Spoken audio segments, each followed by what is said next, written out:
Sure feels good to get away from my desk. Now, where's a good spot for a nap?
All right, we made it! Time for round two. Huh? Was this bubble this color before? Is something wrong? I'm not sure. It was like this when I came to check on things this morning. What? That can't be! How would the power of the abyss even get in there? You sure know your stuff, Traveler. That's where my head went too. But I don't know. Something is different about this power. What does that mean? It seems to be in an embryonic state. Like an egg that hasn't hatched, the dark clouds before a storm, or an omen before disaster strikes. Of course, the world within the magic bubble is imaginary, so the same should be true of this abyssal power. At least for now. You created this magic, right, Alice? Do you have any idea what's going on here? Ooh, new magic does often come with its issues, so I can't say I'm entirely surprised something like this would crop up. As for a solution, however, I'm afraid I need more information first. One thing is for certain, at least. Given the current threat, we'll have to close off the bubble to event participants. My apologies, Miss Alice. I know you've made a promise to Klee, but I'm not sure you'll be able to keep it. Have we ever seen Alice look this serious? Unprecedented crisis notwithstanding, it's too soon to just throw in the towel. What we should be focusing on is how we're going to fix this. Are we talking about the Klee situation or the Abyss situation? Both. Now, I have my suspicions, but I'll need someone to head into the bubble and confirm a few things. It's not like we can avoid going in there, right? We have to nip this crisis in the bud, after all. I agree. We have to take action. All right. I'll go convince Klee to play somewhere else for now and then head right back. In the meantime, Nicole, be a dear and keep observing the bubble from out here. Oh, and provide any fixes you can while the rest are inside. I don't know, Alice. There are quite a few unknowns here. It's not like I can force people to head in there and take that risk. We angels aren't miracle workers. You sure about that? Fine. I'll do what I can. Just be quick, okay? This is your magic, after all. Well, guess this is our best option. We're definitely not gonna sit back and watch. The part where Barbados uses the lyre to summon abyss-corrupted Dvalin. Then, everyone joins forces to fight him inside Storm Terror's lair, purges him of abyssal influence, and there you have it. Happy ending. Yep, that sounds like how it happened. Well, we've got the gang from back then all here. Let's go in and find out what's happening. Count me in two. Potential threat or not, if there's even the slightest chance Mondstadt is in danger, I need to get to the bottom of it. Jean? It's nothing. I was just feeling a bit, nostalgic, getting to work together like this again. Yeah. Yesterday felt like that too. Yes, but that was for fun. That which confronts us now is a real crisis. So I suppose the memories just came back to me all at once. Ooh, look at you getting all sentimental. That's a first. Well, I suppose I am a bit too high-strung most of the time. Hey, don't be embarrassed to say what you feel. I think that's how things should be. It's how we all grow closer. Besides, the more you open up, the less people will be surprised like Paimon here when you choose to share something. Just look at Paimon. No filter whatsoever, word vomits whatever comes to mind. And that's what makes her so endearing and approachable. Ha! It's about time you gave Paimon a compliment, tone-deaf bard. Hang on. Was that a compliment? Before we set off, I just want to stress that whatever is happening in the bubble right now is a huge unknown. I was able to maintain contact before, but right now all I can observe within is chaos, so I imagine communication might be cut off as well. It might be difficult for us to guide you, so proceed with caution. Don't worry. This isn't our first time leaping headfirst into a dangerous situation. There's also a last resort I can fall back on if worst comes to worst. Though it would mean all our recent hard work going to waste. You mean destroying the bubble entirely? Yes, if it comes down to it. All right, I'll monitor the situation from outside and provide whatever external fixes and support I can in the meantime. Understood. Prepare for the worst, hope for the best. Sound good? All right, let's go.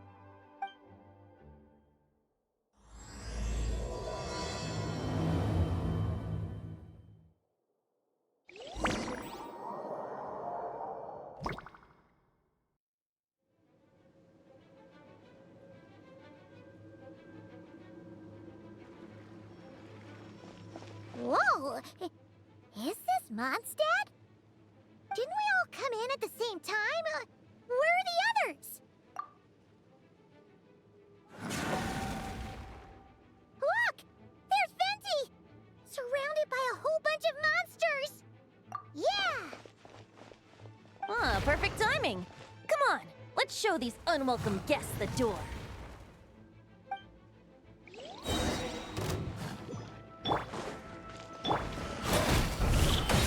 Think you can get away? Let's play! Yeah. Yeah. I fixed together some of the communication and control stations and managed to smash together some items that should give us an advantage. These are amendment devices.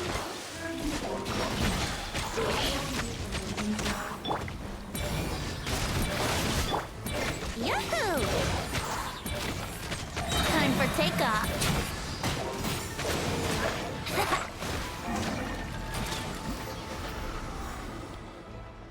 All good, Venti? Very much so, thanks to your timely arrival. But Mondstadt looks like it's in bad shape. Yeah! The city's crawling with abyssal monsters. It's almost like we've already lost. I'm not sure what happened, but the rest of our group might need backup. Let's find them first. Good point. Let's go!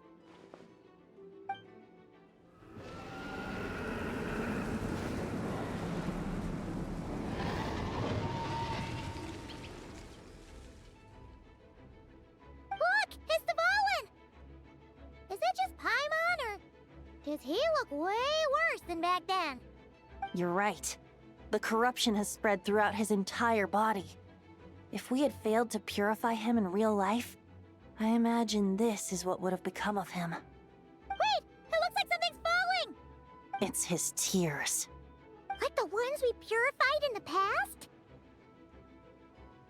Yes, but at this point, these tears are essentially crystallizations of abyssal power. If left unchecked, they will continuously summon abyssal monsters, and this disaster will never end. We also need to get our hands on one of them. No, this degree of corruption cannot be cleansed. Besides, we need them in their corrupted state if we want to summon Dvalin. I doubt the pure sound of the lyre can reach him in his current state. Sounds like this whole thing is still gonna end in a confrontation, though. Just like back then. Yes. I wasn't certain before Dvalin showed up, but now I'm sure this situation is more than simple chaos. It seems more like an alternate version of events, and I have some idea of how it came to be. Well, monsters abound no matter where we look. You choose where to go, and I'll follow.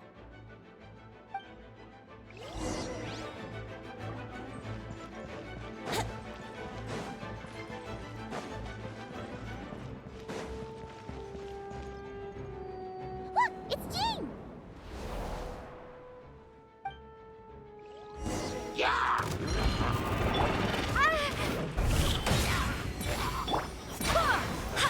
Here we go! Think you can get away? Let's play!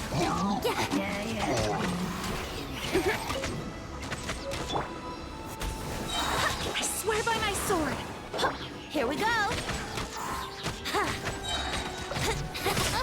Time for takeoff!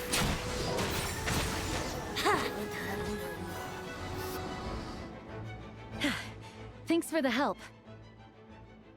I know everything we encounter in this bubble is imaginary, but these monsters sure fight like the real thing.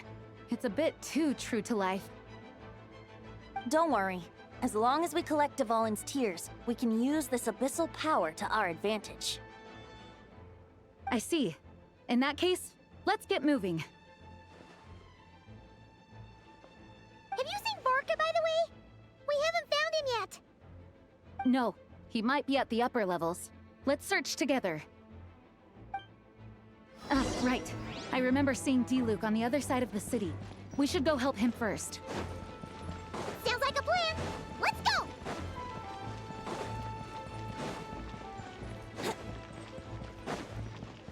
Wouldn't gliding be faster?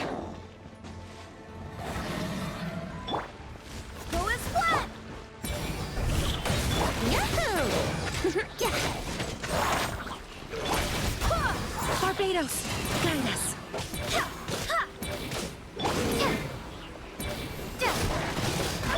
Go as flat! Brace yourselves. Think you can get away? Yahoo!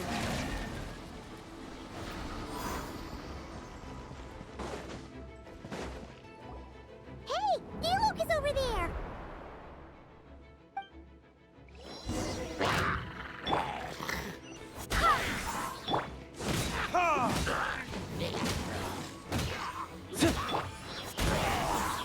Brace yourselves.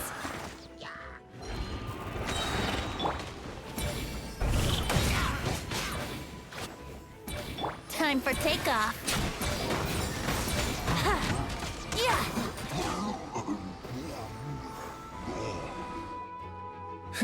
Made it. Thanks for the assist. It looks like Mondstadt is in dire straits. Did you see any knights or civilians on the way here? And my initial suspicion could be right.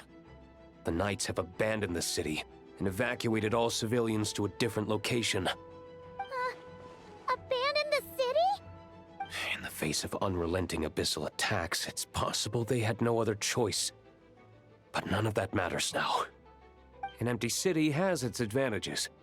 We won't need to divert our attention to protecting civilians, for one. Oh, and this thing. It looks like one of Dvalin's tears. I don't feel good about just leaving it here. That happens to be just what we were hoping to find. Let's take it with us. Wait, what about Barca? Have you seen him? No, I'm not sure where he is. We'll just have to keep looking. Better to find him soon than later.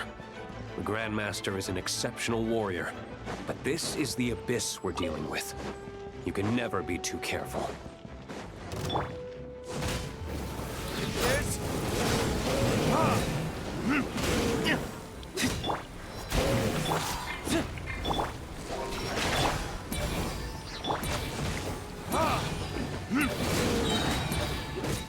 Time for retribution! Yahoo! Wouldn't glide. Think you can get away? Here we go.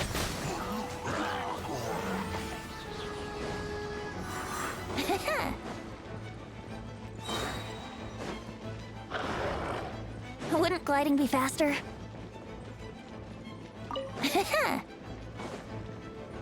Time for takeoff.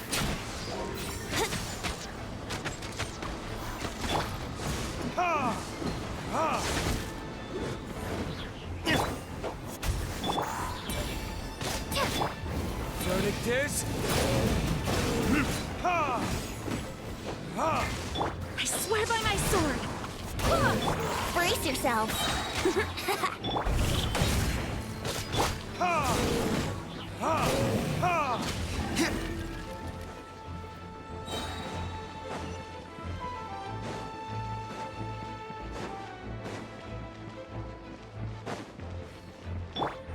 Think you can get away? Here we go. Yeah.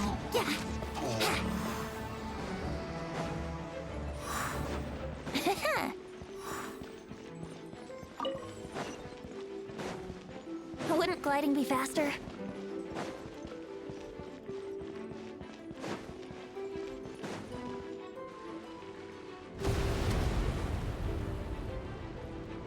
Huh? What happened? The statue's broken! The Grandmaster should be over there. Come on, let's hurry.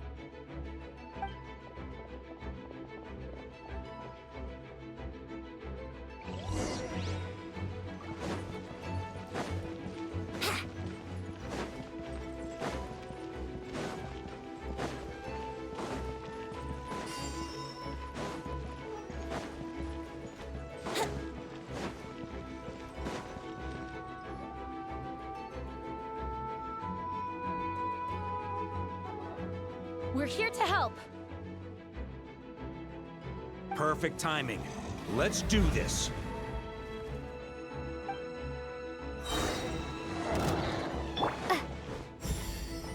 Time for takeoff. Let's play.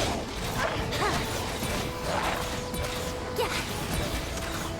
Burn! Thunder!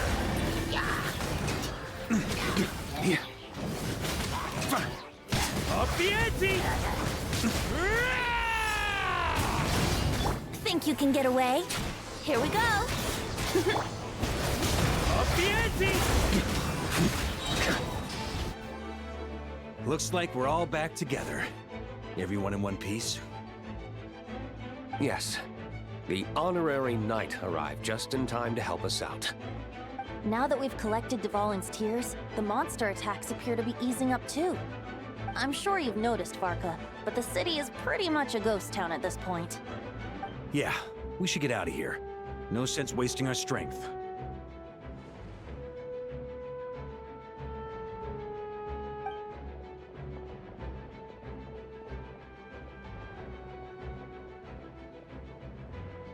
This place should be safe from monster attacks for now, at least. Anyone there? The communication function bugged out again. Do you copy? It's me, Nicole. Alice just got back too. Yeah, we can hear you now. What's going on?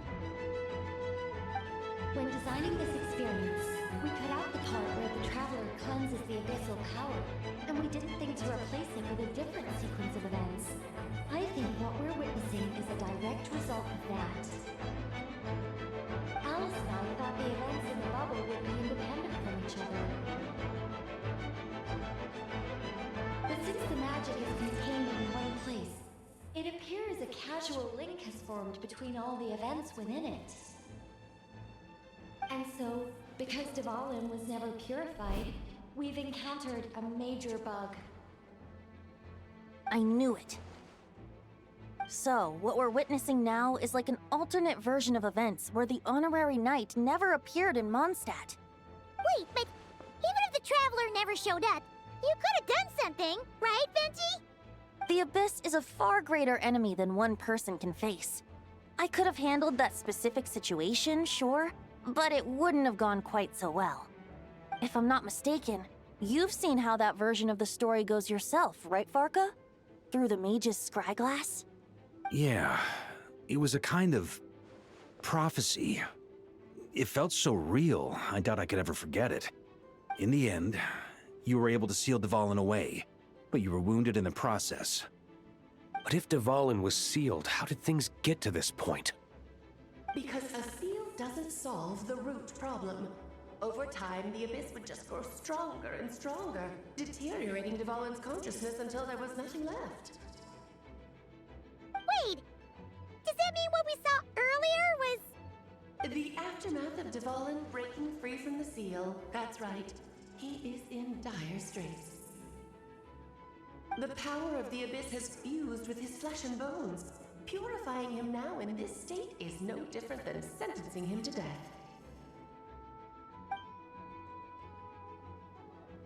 So, if we want to resolve this crisis, We have to kill Dvalin. I know that sounds intense, but remember, this is a fictional world. The real Dvalin is right as rain and a lot more mellow than this one, that's for sure. We have our solution, so let's hop to it. Should be a piece of cake for a group like this. No time to lose, right? We've got Klee waiting for us after all. She's playing somewhere else right now, so we do have some time. Of course, the sooner we resolve this, the better. You're right. This is the only way. I know Dvalin means a lot to you. If this is too hard, you can leave it to us, you know? No need to scar yourself over a game, right? I'll be fine. I was prepared for that possibility back then, too. Let's go. Storm Terror's lair awaits.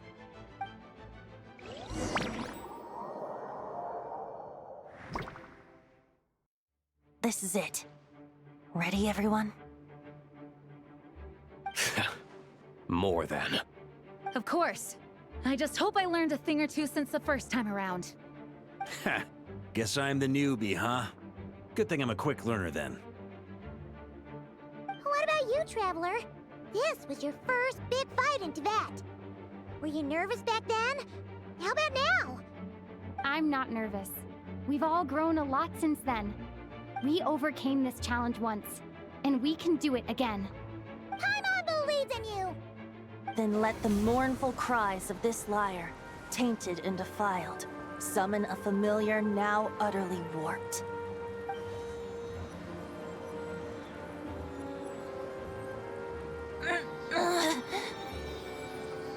You alright, Barbados? Turning the surging abyss into musical notes is no simple task. But how could I claim to be the finest bard in Tibet if I didn't rise to the occasion?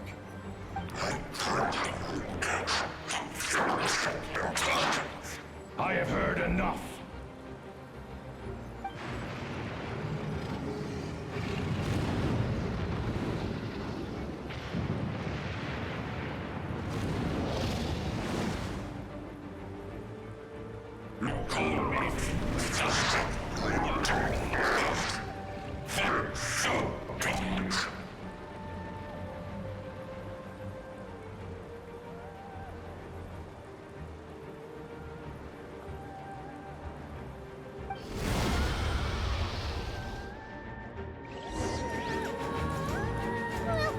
This hulking dragon is as intimidating as ever! Remember, we need to wear him down first before we can attack his weak spot.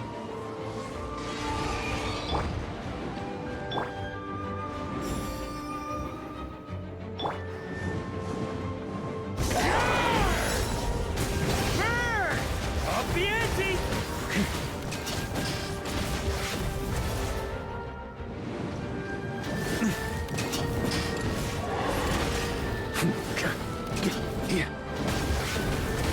Now's our chance.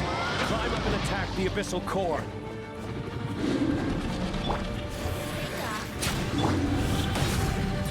Barbados! Got this! Time for retribution! Up the ante! Nice job! One more to go!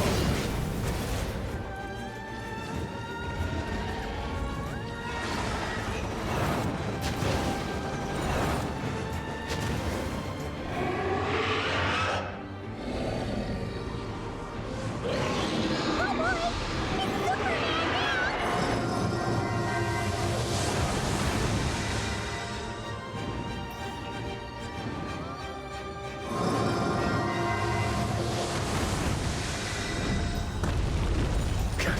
Burn! Thunder!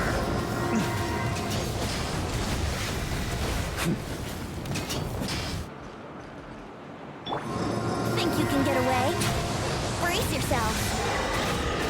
Ha, yeah, yeah!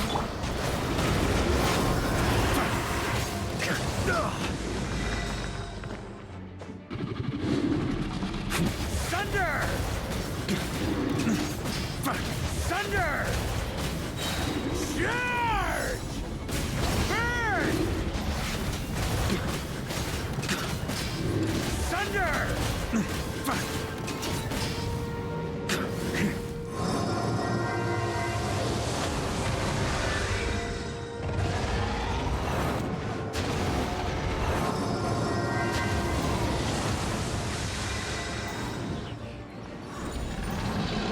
Time to switch positions.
Thanks, Gene.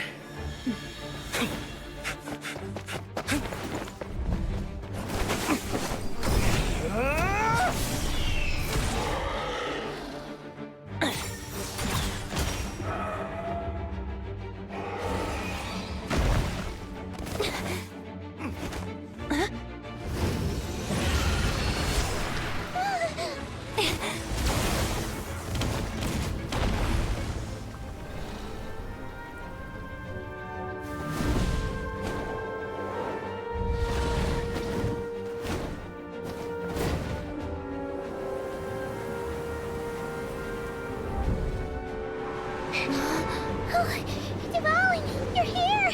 I follow the lyre's song, wherever it leads. Thank you. Looks like the mage's tale isn't over yet.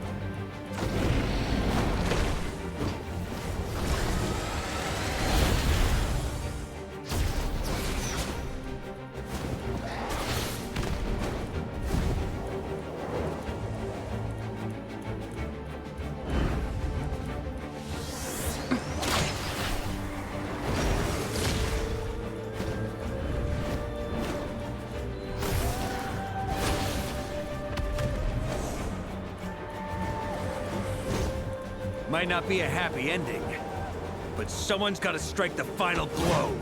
It's your turn to be the hero. I'll take knight over hero any day.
La la la! Hmm? Oh.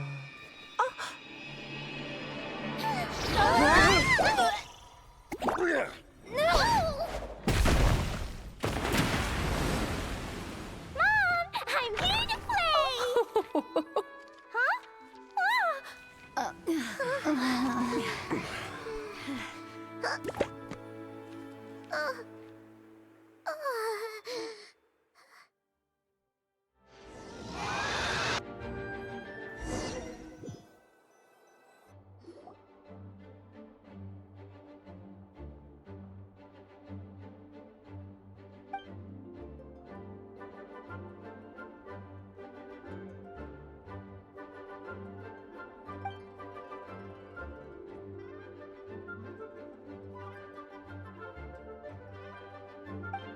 Looks like it was a happy ending after all. It was kinda like a choo-choo cart ride. It had its fun moments and its thrills.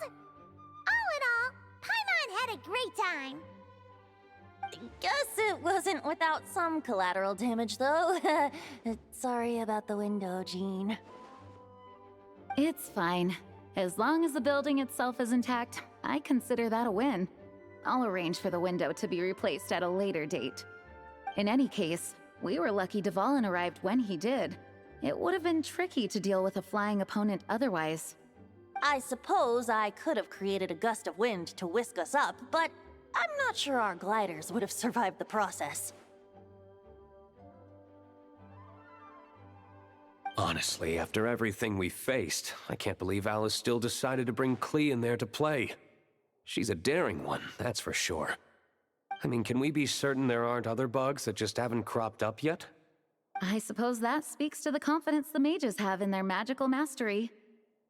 If I know Alice, the whole bubble could have been blown to bits, and Clee still wouldn't have had a single scratch. Her abilities do speak for themselves, I suppose.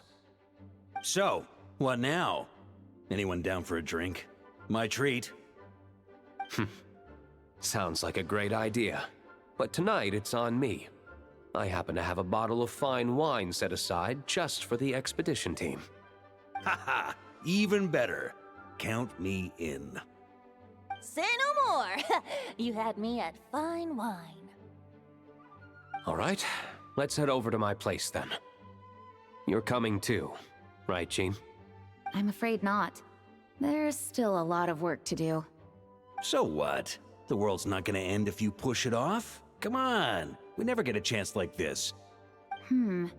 I suppose that wouldn't be a problem if you head back to headquarters with me after we're done and help make up the work.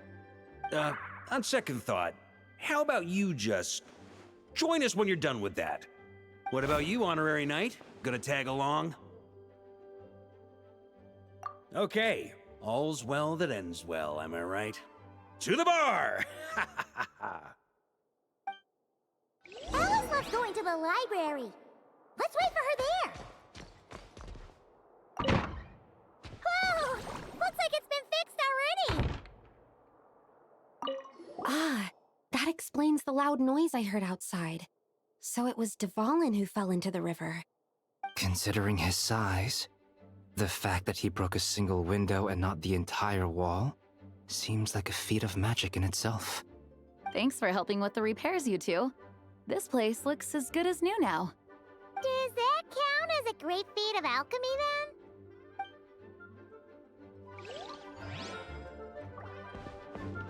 then?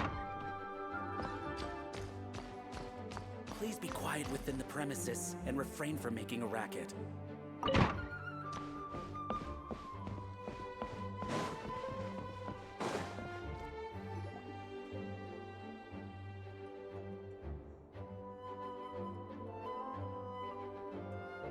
Looking for me? I'm glad. I wanted to thank you for helping me keep my promise to Clee. She had a splendid time in the bubble. Nicole came with us to make sure all was in order and prevent any similar incidents from happening in the future. You live and you learn. It's rare, but even the Dodo King isn't immune to a small slip-up here and there, I suppose. So, it's all fixed? Yes, quite. The recording work is done as well, so now all we have to do is play it on loop. It should be smooth sailing from here on out. Anyone and everyone can now enjoy the bubble at their leisure. Nicole will keep an eye on them, of course. I wouldn't put it quite like that. It was more like a fate that will not come to pass. Huh? What's the difference between the two? Let us not forget the courageous dragon slayer in the story. Well, in real life, he had already left on an expedition to Nodcry at that time. Of course, that doesn't mean Dvalin would have escaped his destined death, for another hero would have come along and paid a painful price for victory. But what we saw in the bubble was what happened after Dvalin broke free from the seal. So, couldn't Barca have been back by then?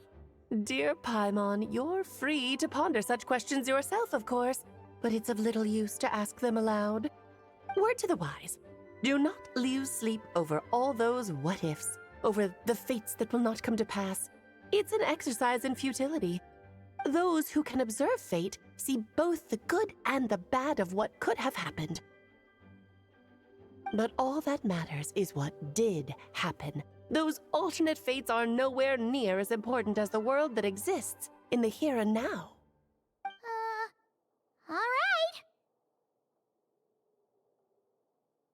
Ah, you're saying it was as if the bubble itself had become contaminated. I suppose some gunk could have stuck to my luggage while I was wandering the border and got mixed into my magic without me noticing.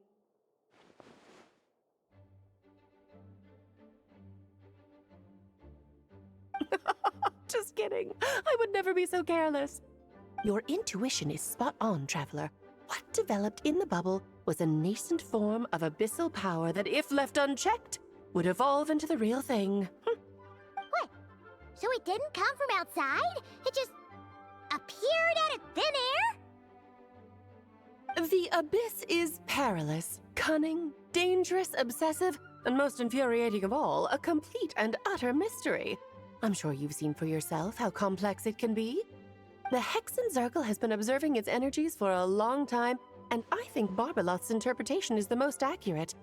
The essence of the abyss lies in the hatred carried by all the fates that will not come to pass. This world is filled with conflicting elements. That one thing should happen signifies that a different possibility has been eliminated. These events can be small, almost trivial. I had Sweet Madame for lunch today, for instance. That means the Alice who chose tea break pancakes instead is no more.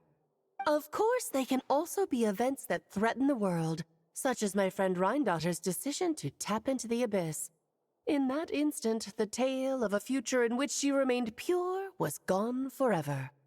So then, the question at the heart of it all is this. Why must these fates be the ones to disappear? Ah, Paimon gets it! It's hatred that stems from not being chosen. Precisely. The magic we wove this time involved recreating the past. However, some of the variables we added allowed a certain amount of these unchosen fates to come very, very close to reality. And thus, the abyss showed its teeth. Of course, much like always, it is not existence that it seeks, but the destruction of all. In the end, though, it wasn't a huge issue. Things like this happen on the border all the time. It has quite the victim complex, that's for sure.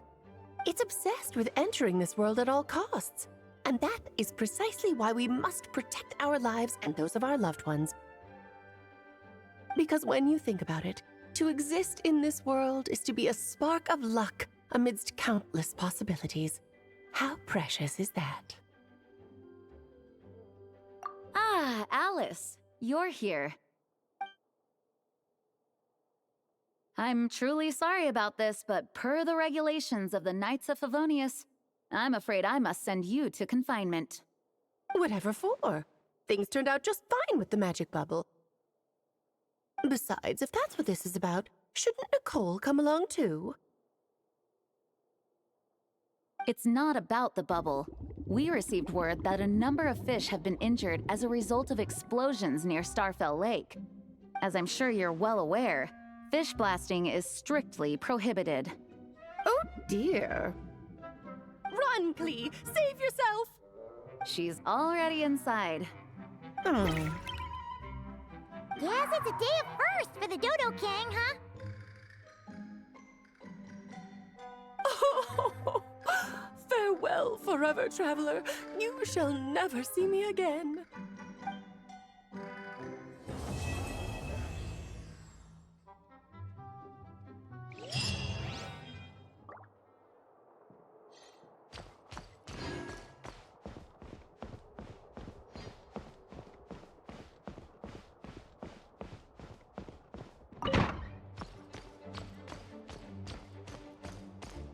Hello.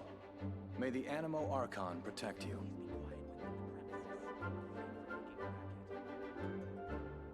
Here, I'll draw him for you. Look, this is the bad guy who made a whole bunch of trouble for Daddy. It's all his fault Daddy couldn't make it back this time. That big meanie! We should blow him up! That's right, he is a big meanie. But thanks to the honorary knight and her friends, he's not going to be much trouble anymore. Yay! The honorary knight is the best!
choo-choo car tracks straight from here to Mondstadt. An express line right to the best fish blasting spot? Oh, okay. Might not be the best idea.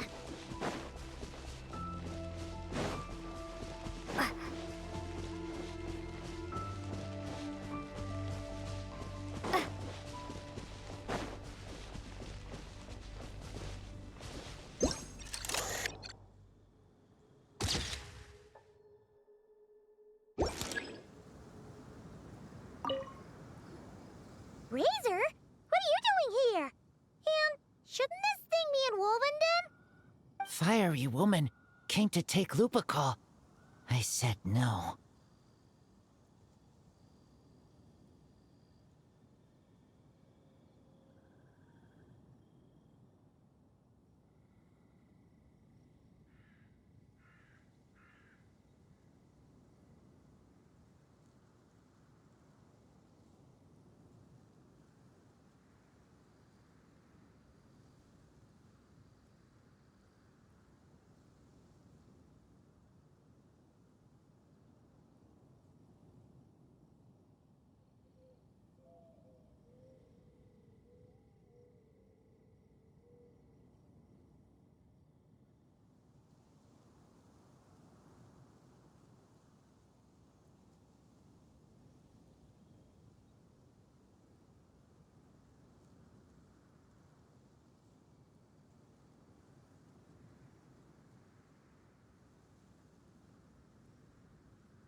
She backed down, but then said I would do just as well.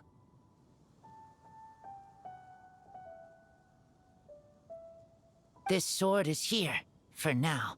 I am here to protect it. Hold on, let Paimon get this straight. Alice was planning to bring Boreas here, but you stopped her. So, she took the illusion of the sword and left you to guard it instead. That would make the trial of Boreas the trial of Razor now, wouldn't it? We fight. I protect Lupical. Wow! Looks like Paimon's guess was spot on. Don't worry, Razor. No one's gonna take this sword. It's not even real. Not real?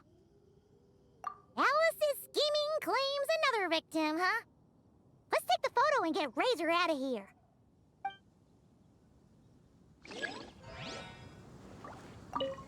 Not real. I don't get it.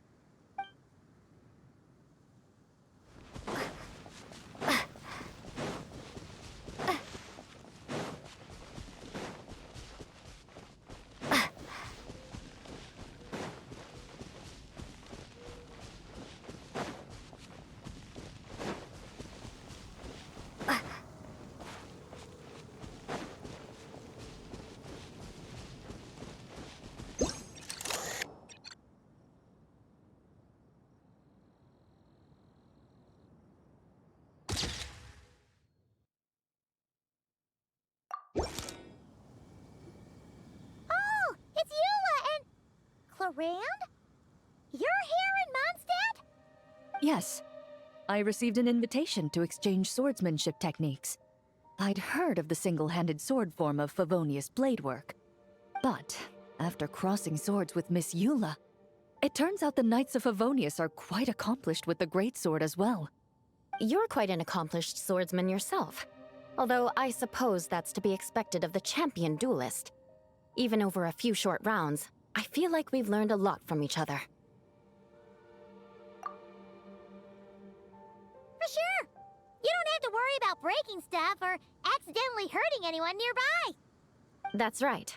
There also appear to be automatic harpasta launchers in the area. Ah, that's one of your local traditions, isn't it? Shall we have ourselves a game then? Why not? You should know, though, I'm not easy to beat at this game. Ah, hold on. No muskets allowed. Oh, why not? Doesn't it still count as hitting the harpastum? A sword's range is limited, though, so it wouldn't be fair. Ah, of course. Then you should use a gun as well. Voila, problem solved.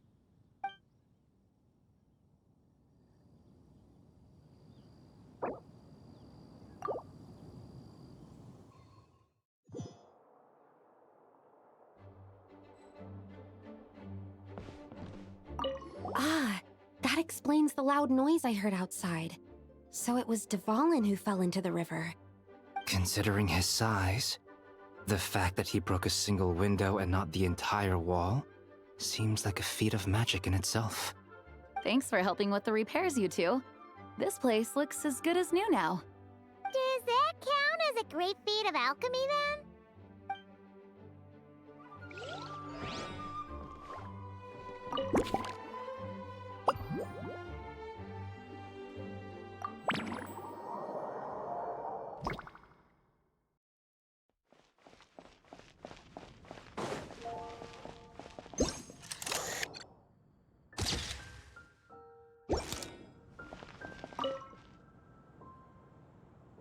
Hey there, friend. Well, we couldn't just drag Catherine in here, could we? What would the Real Adventurers Guild do without her? Not that she ever shows it on the outside, but she's one busy bee, that's for sure. I mean, just think about how much time it must take to travel between all the different nations. Anyway, I heard this whole world was constructed for magic. Incredible stuff. Even the books on this shelf are real. Not a single prop to be found. I really gotta take a better look around once this gig's done. Not today, I'm afraid. The funds I need haven't transferred in yet. Once I've earned enough more from this trip, I'll open up shop at the usual spot.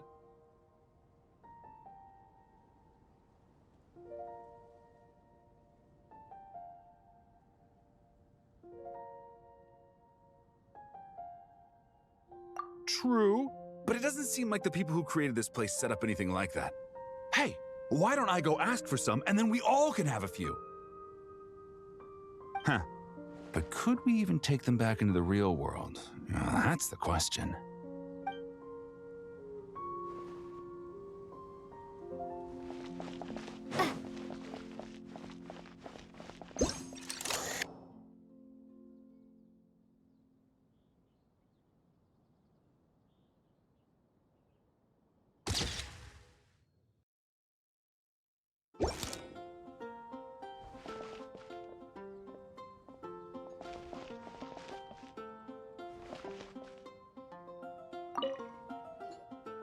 So that's where it was. Diona? What are you doing here? It's my first time seeing these little guys. They're from that land, right? Oh, they're so cute. Alice put a version of the cat's tail here and asked me to run it. It has the setup I'm used to and everything. Now, all I need to do is make some drinks. And you know what?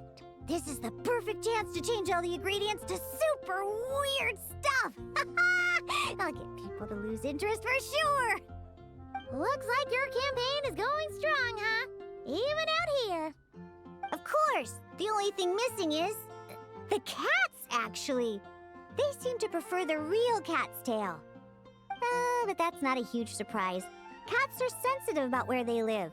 Even if the place looks exactly the same, they'll know something's off. So, Alice said she would find different staff instead. And then these little saurians appeared. Aww. Then it gave me a few pointers on how to get along with them. Turns out, there's not a huge difference between them and a cat or a dog. Hey, then you should call this place the Saurian's Tail instead.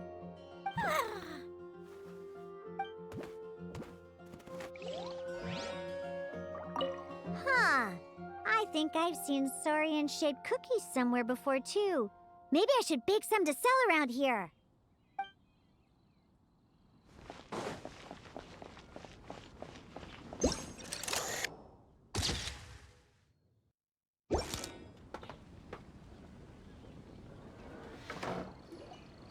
Huh? Weird. Did Mondstadters always raise boars around here? Found it! Barbara, over here! Coming! Oh, how did this happen? Barbara and I were just grabbing some food at Good Hunter. But then, how do I even put this? The sweet madame and sticky honey roast we ordered came to life. Sorry, what? That's right. I managed to catch the sweet madame earlier. Come on, let's wrangle this thing so we can head back and eat. Wait, what? Uh-oh. What is it? More pigeons and forest boars! The rest of our lunch is making a break for it!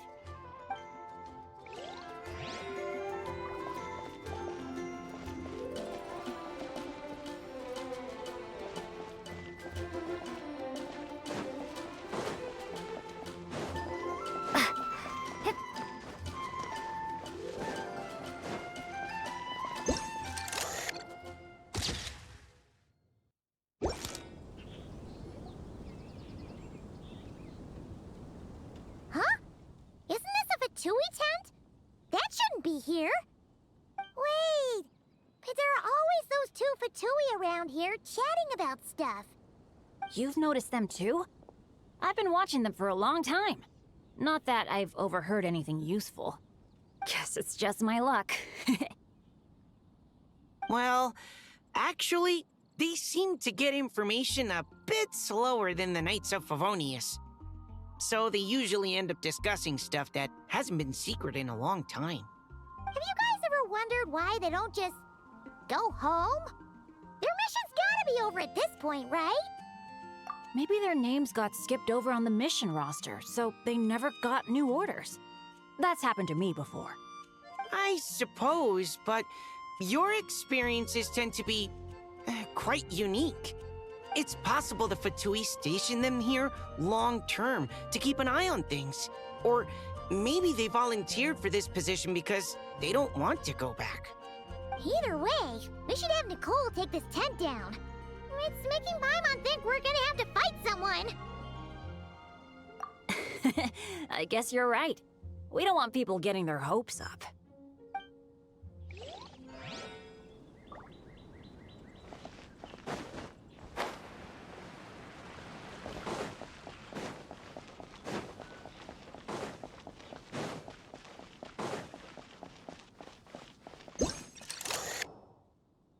Huh? None of these flowers look local to Mondstadt.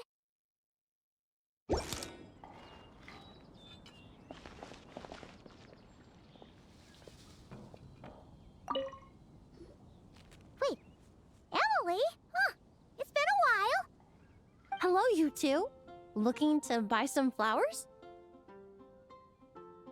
Yes, I came to Mondstadt to collect a few samples for new scent ideas, but I wasn't finding anything. Then, this lady who called herself a mage told me she had a bunch of rare plants she was sure I'd never seen before. All I have to do is manage this flower shop, and I get to research these plants all I want. Nice! That should help you come up with something new for sure. If there's one trait they have in common, I think it would be the feeling of summer. Refreshing and clear, cutting through the full-bodied and dreamlike floral notes. I certainly have a lot to research, so I think I'll be here for a while. Did you need anything? We're looking for things in here that are different from the real Mondstadt. Do you mind if we take a few pictures of these plants? Hey, since you like them so much, why don't we ask Nicole if you could preserve them in some way? Really? That would be amazing. This is my payment after all.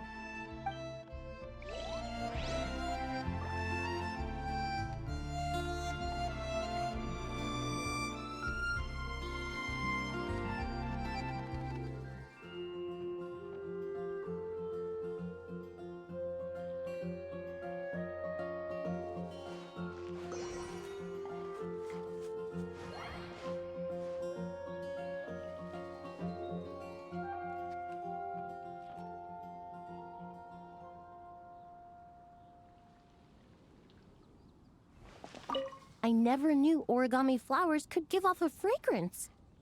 Fascinating.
Tortoise?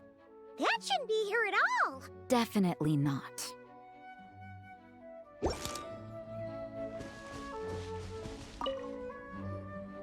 Wow!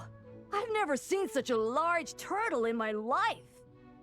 There was a time, back when I was little, when almost every child in Mondstadt had a turtle as a pet. It was quite the trend. Oh, yeah! Gene and D-Luke mentioned that a long time ago. I had one too, of course. Quite the hassle to take care of. Small pets like that always are. Wait, you had one too? Is that so strange? Oh, no, of course not. I could bring it back to the church and raise it. It can stay behind the cathedral. I'll even build it a pool. Can't be too hard to raise, right? It looks like a tough cookie. Not happening. The next thing you know, you'll have an invasive species on your hands. Just tell that mage to put it back where she found it. Guess that's for the best.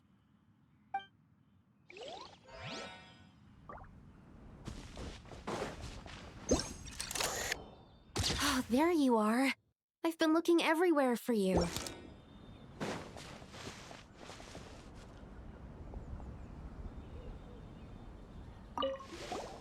Something wrong, Sucrose? Oh, no. I was just looking for a piece of alchemy equipment we needed for the event. Master Albedo has always been careful with our costs. We maximize the use of every piece of lab equipment we have. So if something hasn't been used in a while, it's usually pretty old. Take this, for example. We've used it a few times before, but we found the effectiveness and ease of use somewhat lacking, so it was sidelined quite quickly. According to the mages, it was meant to be placed in the city, but it went missing after being tossed into the magic bubble. Luckily, I found it. I just don't know why it ended up here of all places. Well, all that matters is that you found it in the end, right? We'll contact Nicole and get her to send it back to the right spot. Great. Thank you so much. At least I managed to track it down.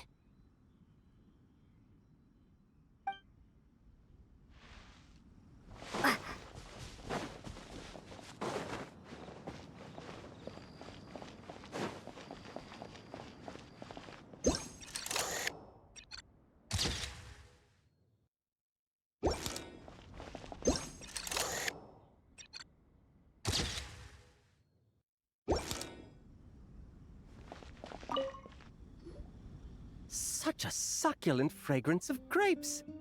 Ah, this place is heaven. Had I a mouth that could move, I doubt I could resist eating them right off the vine. This is awesome. Whoever lives in here must be a person of means indeed. Even in a storybook world like Simulanka, we can never afford such a big estate. Wait, but this is a world inside a story too, isn't it? Oh, hello! Is something wrong? My apologies, but the event taking place at Dawn Winery is not open to the public quite yet. Allow me to show you around a different area. Ah, I see. That's unfortunate. Oh, it's Noelle! Hey there! Oh, hello, you two. Well, Miss Alice thought things might get complicated around here, so she said she needed someone capable who could get the job done. So she flattered her way into dumping a bunch of work on you? Stuff that isn't even related to the Knights at all? Oh, no. Mr. DeLuke was there, too. He said he would appreciate some help guiding the tour groups from different worlds that are here to visit. Tour groups from different worlds? Oh, right! The Golden Apple Archipelago, the Valurian Mirage, Simulanka. The gang's all here! Oh, it's all right. I'm happy to help.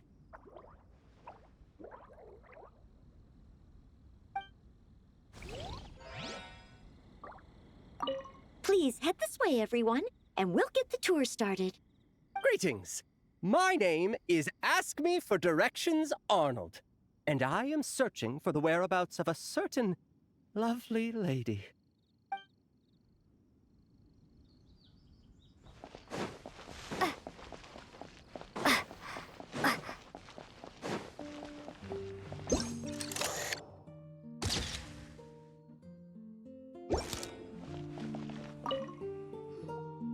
I heard this thing was terribly ineffective when first invented. You could only catch 10 in a week. Why, the research staff barely wanted to touch it, let alone improve it. But for some reason, it gained traction among adventurers once it entered the market. True, it takes time. It beats having to do it yourself, I suppose. But there are so many crystal flies around here. Surely it's not that difficult to just do it the old-fashioned way? It's a bit far, though. Just imagine how tiresome it was back in the day, having to come out here over and over again, and no gadget to help. Does that count as trespassing on private property, I wonder? I suppose it hardly matters anymore. Adventurers aren't quite so keen on crystal flies nowadays. The times they are a-changin', eh? So it would seem. What are they mumbling about?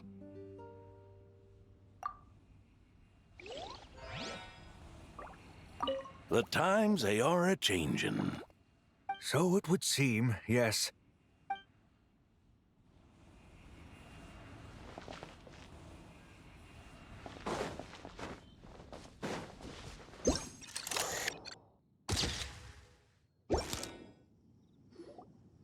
Another tent?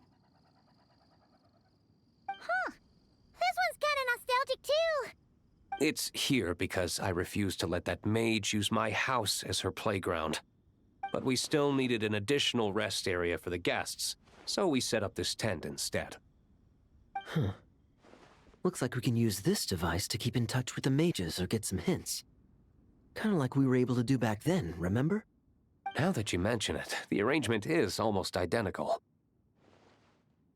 Nights on vacation, summer, the sea, and a small little wave rider.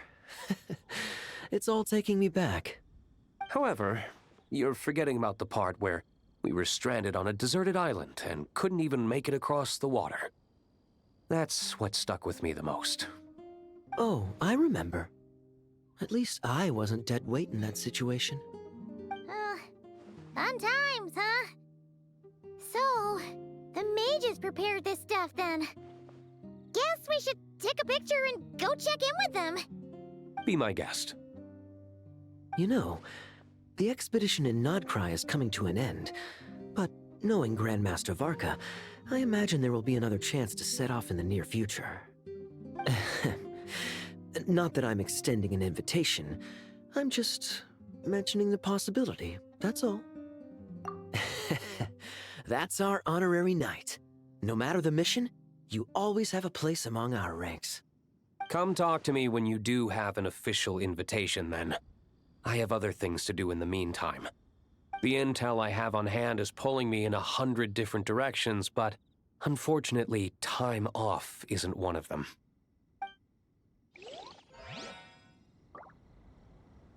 That's a shame. I take vacation whenever I can get it, and it's still never enough. I'd visit the Golden Apple Archipelago again in a heartbeat. For once, I feel the same.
On me. Turning point in space! Everybody stand! Fate is upon you! Burn!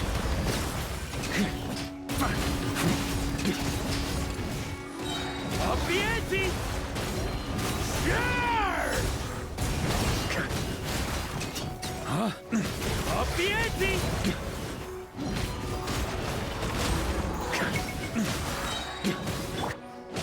Teamwork is true! Story has only just begun! Written in the stars! Shadows of... Maria sweeping in! Burn!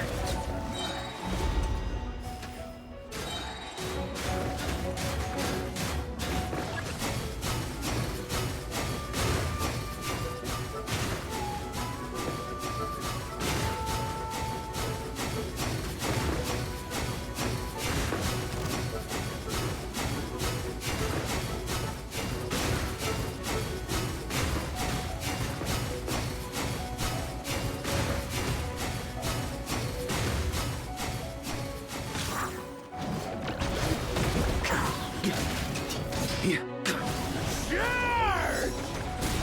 Decay! New life! I'm going in! Fate is upon you!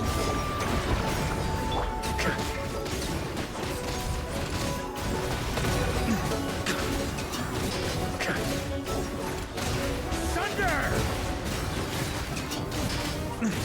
Thunder! On me! Maria sweeping in! Burn! Thunder! Everybody stand back! I've decided my destiny! Let me scroll! Decay! New life!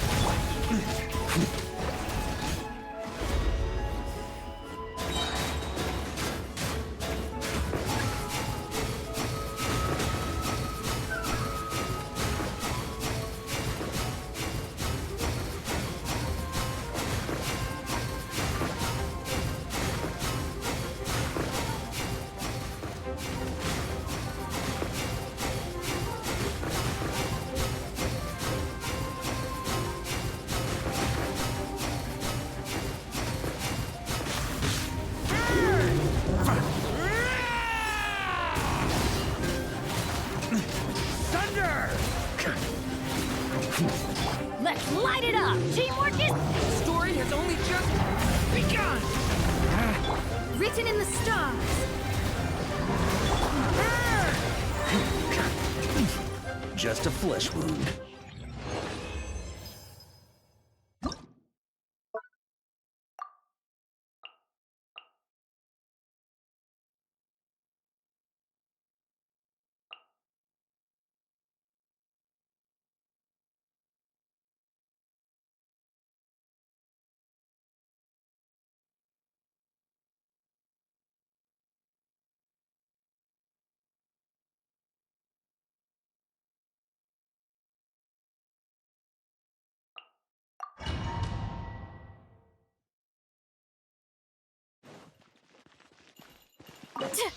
Everybody stand! Faster!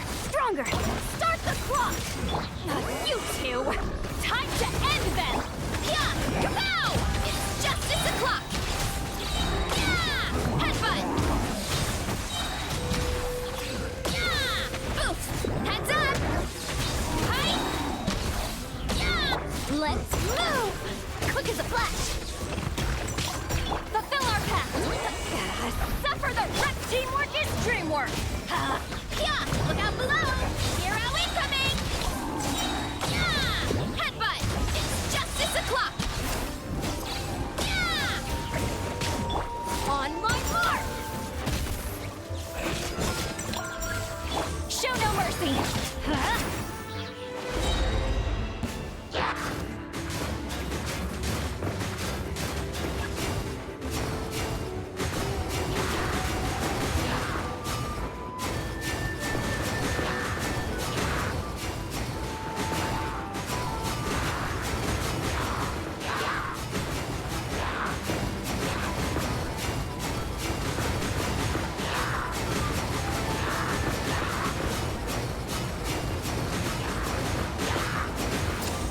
Let's light it up! Everybody stand! Start the clock! Controlled breathing! You two! Time to end them! Yeah! Headbutt! Hi! Yeah! Charge!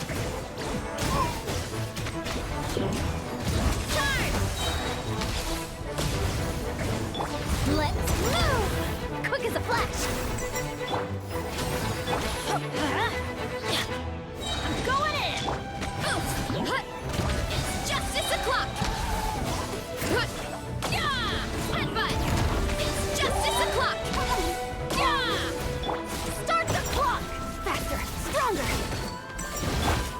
See Lolene! Eat Papa! Get him! Yeah!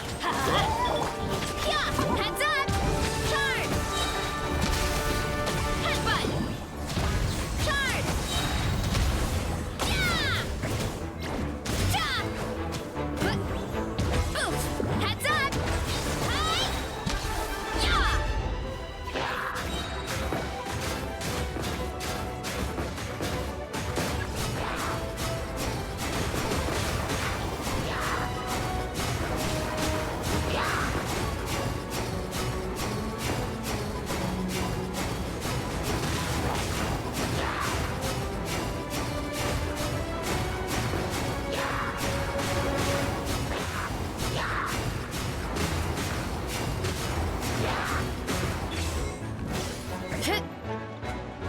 Antenna! Grant me!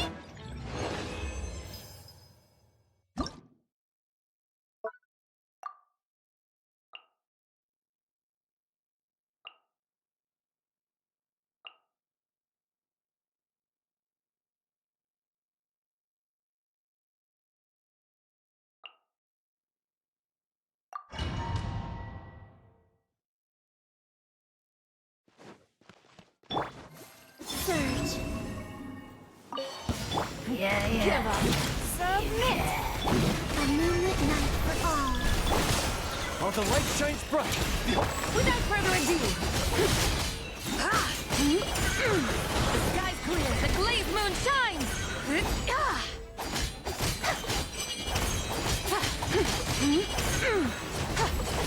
Your life is mine. Don't waste my time. Light compels you. A new moon rises. Be cleansed.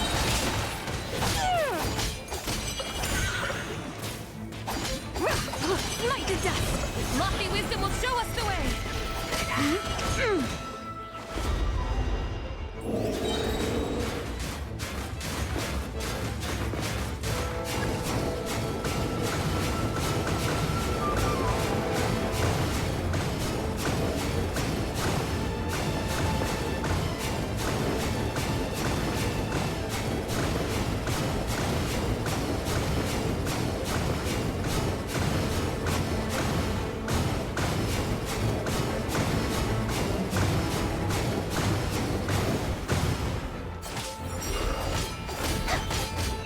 Divine light, shield them! 3 moons converge. Flame. It's nothing. Don't waste my time. Behold the dawn!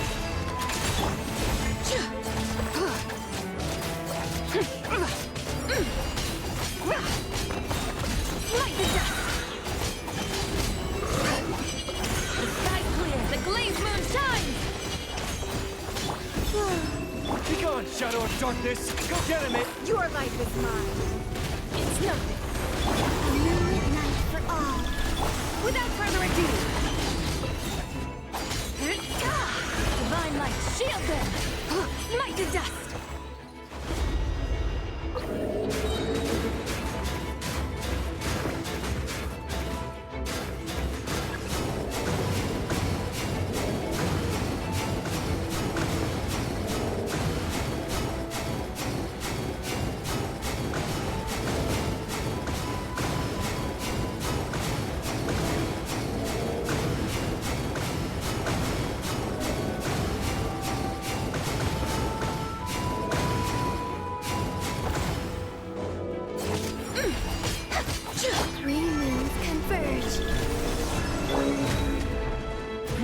Give up. Fine. Don't waste my time. Light compels you! All the light... Lofty wisdom will show us the way!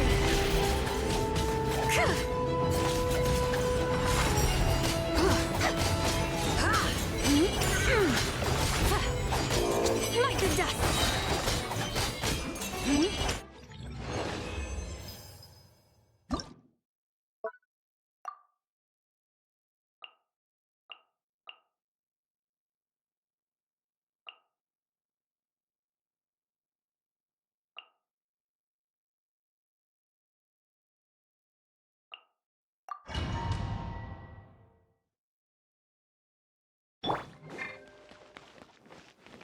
Time to shine. A little amuse-bouche. Goose on the loose. Rain outlines your fate. Rich. Surge. Power.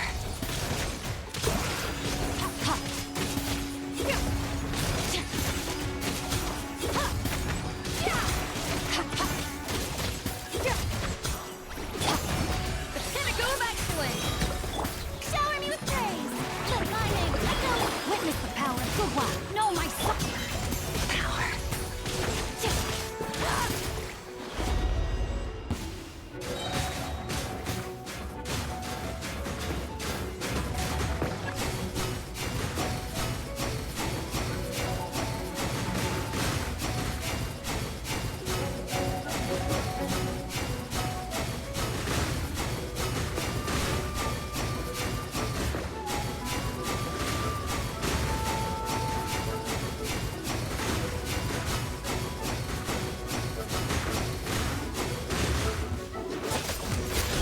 Mine to wield. Time to shine. A burst of flavor. Let me weave you a verse. Rain out.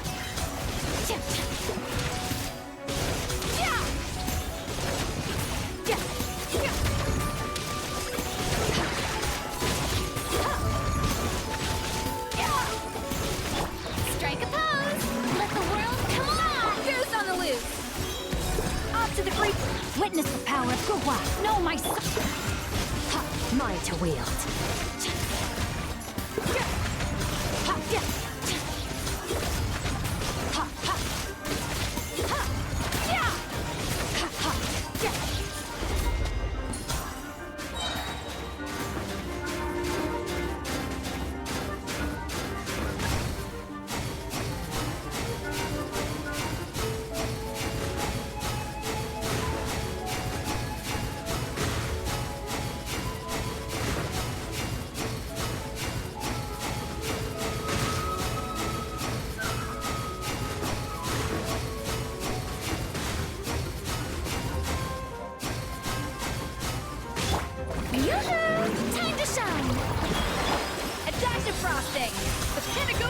Let me weave you a verse. Rain out. Power.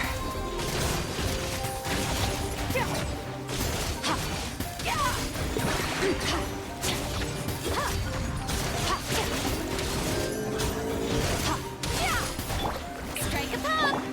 Off to the break! Witness the power! Let my name echo in song! Power.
Tell me what you see.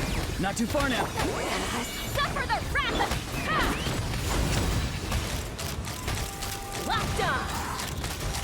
Bullseye! Bullseye! Fire in the hole! Fulfill our pact! Farewell. Open fire! Locked on! Open fire! Locked on! Go! You're free now! Show no mercy! Loba, get them!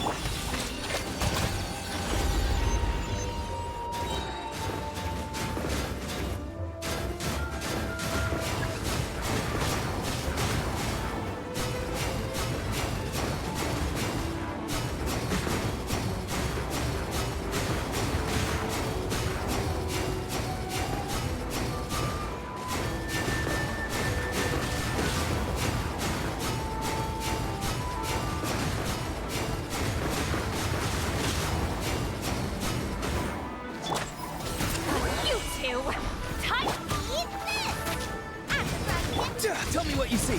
Not too far now. Let's run!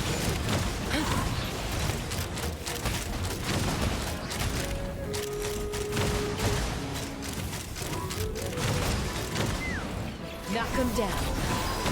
Be free. Suffer the wrath of Eatfleet! Get to work!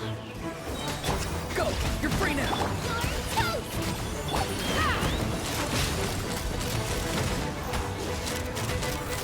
Bullseye! Bullseye!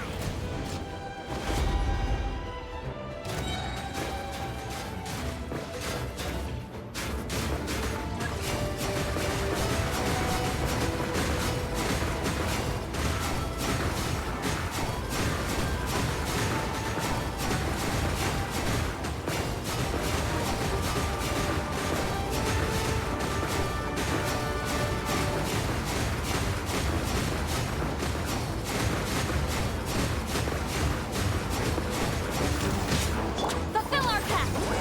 Lolene, he's pop... Time to say hello. Not too far now.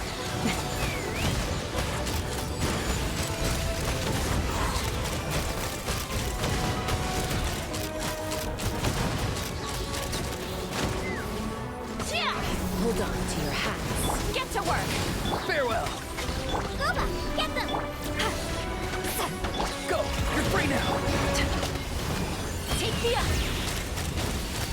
Locked on! Locked on!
escape. Wait, a new moon rises. Observe. Be silent. To dust. The night comes. Observe. To dust. Go claw! New moons converge. To dust.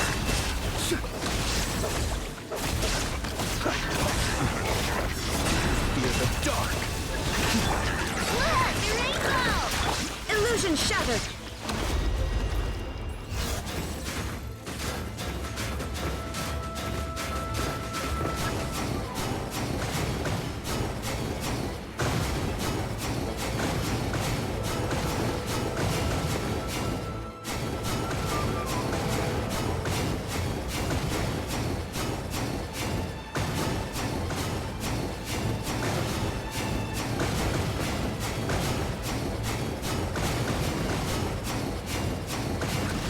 Shine down! Surge.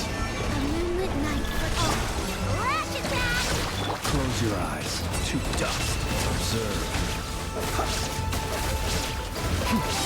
Beware the creatures of the night. Close your eyes. Look, the rainbow! New moons converge. Inazuma shines eternal! Observe. Be silent. Fear the dark.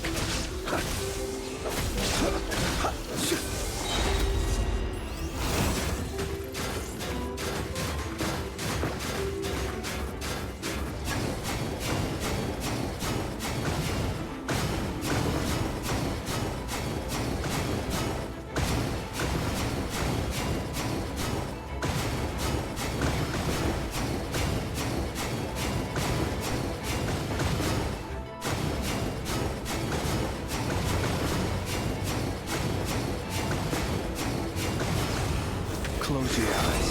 Do you fear the light? Ding dong, water bomb! Now you shall perish!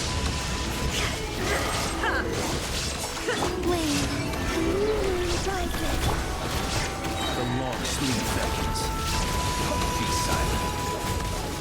Do you fear the dark? Close your eyes. To dust. Look, the rainbow! Illusion shattered! A moonlit night for all.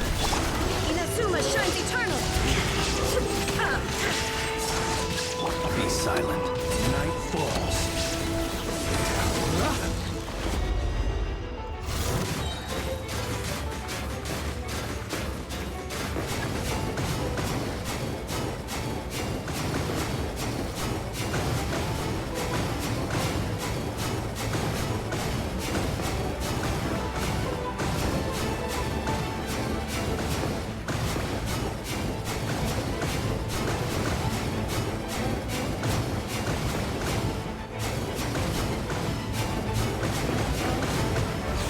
Observe.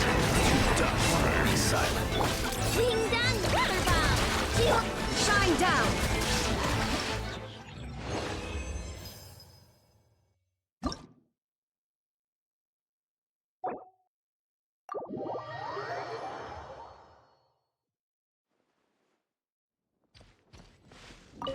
Huh?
my.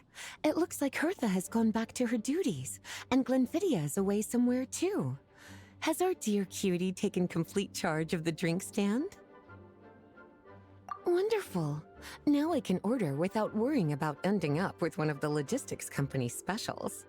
The type of drink that keeps you awake all night, leaving you no choice but to pass the time working. That's right. I'm just a carefree librarian now. If only there weren't so many people with overdue books, and I didn't have to go door to door to get them back. I would have dropped by to chat with you sooner, and try out your delightful creations, of course. Let me think. I don't really have a favorite drink. Just wrestle me up something rejuvenating that'll lift my spirits.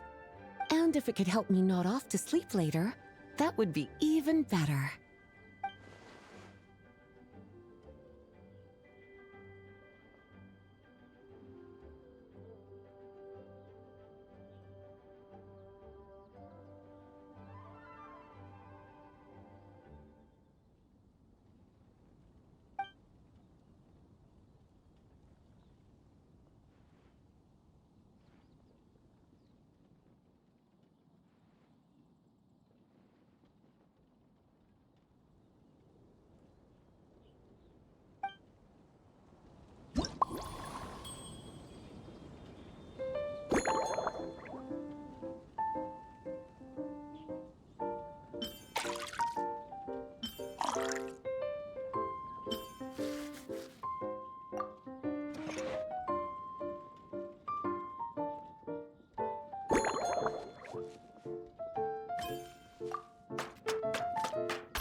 Here's a snow-kissed dawn. I hope you like it. It's delicious, cutie. Pleasantly tart, sweet, but not cloying, smooth on the palate, with a refreshing aftertaste. If anything, though, I seem to be feeling a little more energetic than I'd like. Perhaps you've unwittingly unraveled Glenfiddia's secret and concocted an even more effective pick-me-up? Don't worry, there's no rush. Your eyes are aglow with curiosity, as though you have many more questions to ask. Let's chat for a while. Take your time. Inspiration will come soon enough.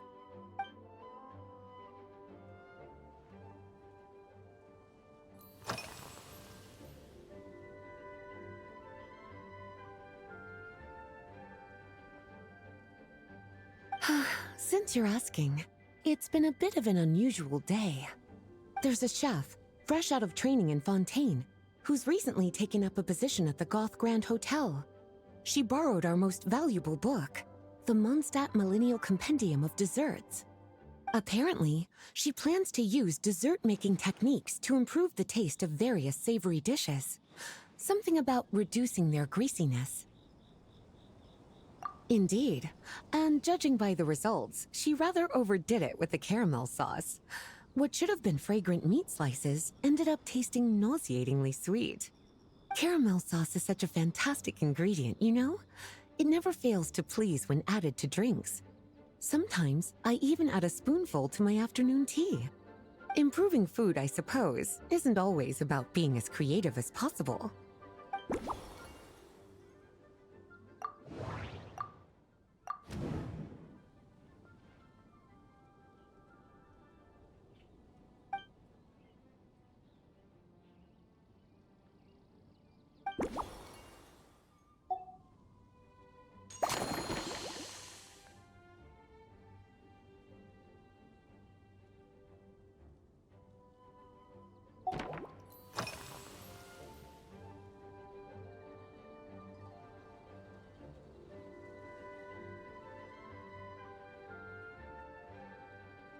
Oh, this?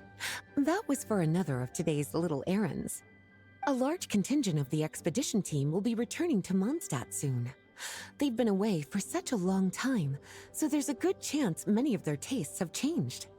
Jean asked me to visit some of their families to try and get a better understanding of what new ingredients might satisfy our knights' changing preferences. Well, they've all devoted their blood, sweat, and time to protecting Mondstadt. They deserve some care and respect in return. Based on what I gathered, the most requested ingredient was cacahuatl from Natlan. It seems like our knights have developed a taste for cocoa. In their letters, many of them mention that they rely on cocoa to keep themselves energized. I've tried hot cocoa myself, and I must say, I find it just as effective as coffee when it comes to staying alert.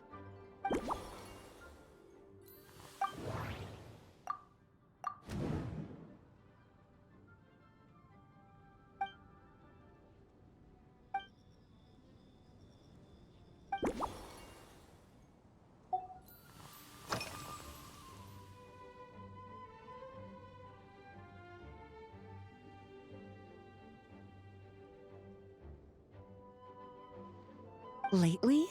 So careful with your wording, cutie. Is that because you think that I, too, might have changed since we last met? Or simply because you can't remember? Not bad at all. A flawless answer. Back in my student days, I might have been drawn to every new and exciting ingredient I read about, constantly expanding my horizons and stepping out of my comfort zone. But now, I've grown accustomed to a life of comfort and routine. To paraphrase a certain Leowed legal expert, my life is fast approaching a state of living out one's golden years in peace and comfort. I'm no longer so easily moved by adventure and excitement. I'm sure you remember, a few years ago, when we were adventuring together, you found me that sweet-tasting alchemical ingredient. Well, my tastes haven't changed a bit since then.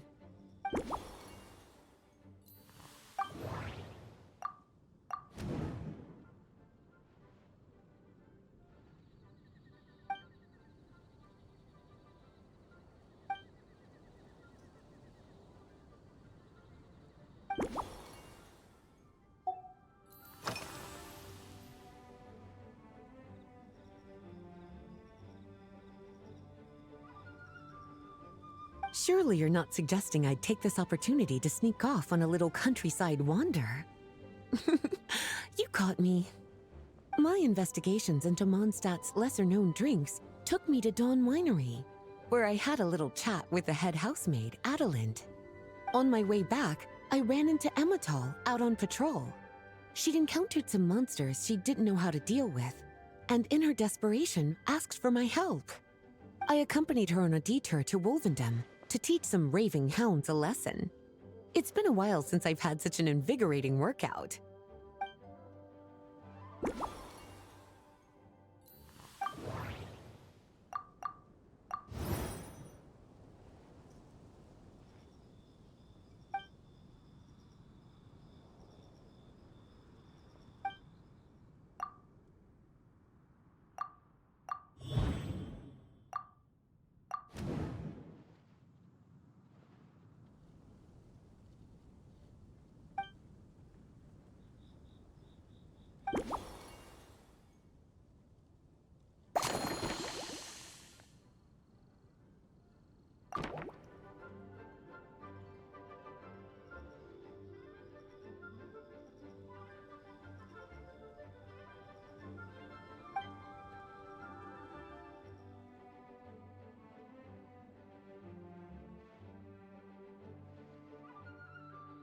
As expected, cutie, your brilliant mind has grown even sharper. Just a few gentle hints were all you needed to light that special spark of inspiration.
Finished.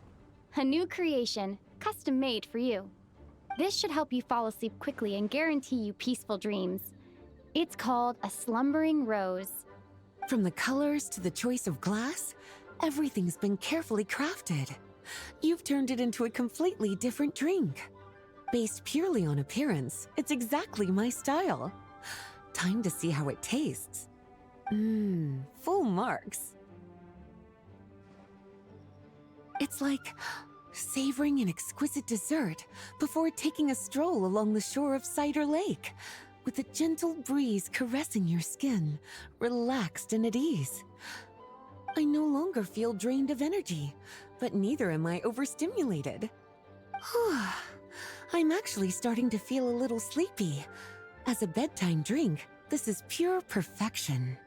So good, in fact, that I feel like writing an article to extol the virtues of this slumbering rose. I can use it as an opportunity to crown you the new maestro of mixology. Speaking of lakeside strolls, why don't you join me next time there's a clear, warm day, when the sun is bright but not too harsh?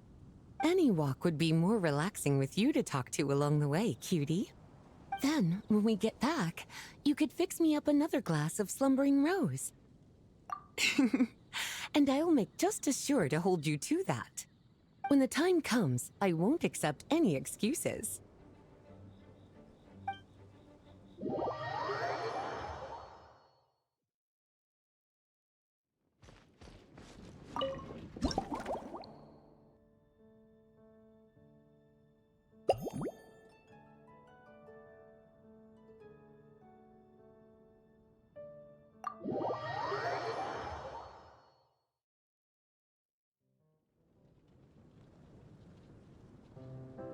Good afternoon, traveler.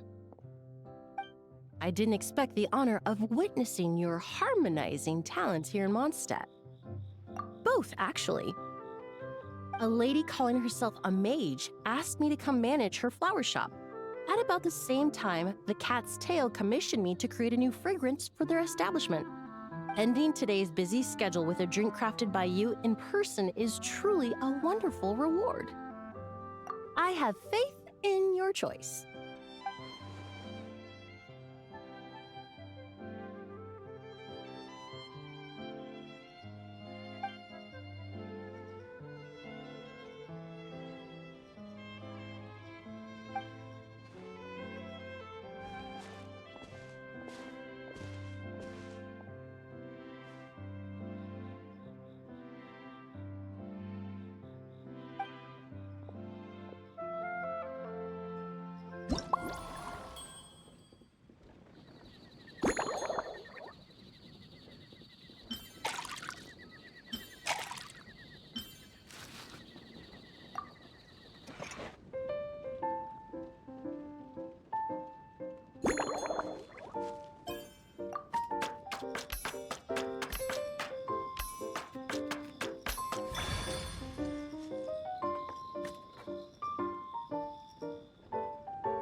Care to give this a try, Miss Emily?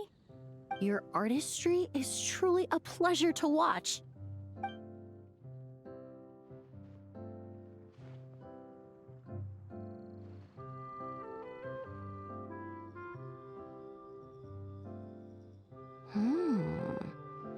This tastes like a local variant of a Lumiduce Twilight.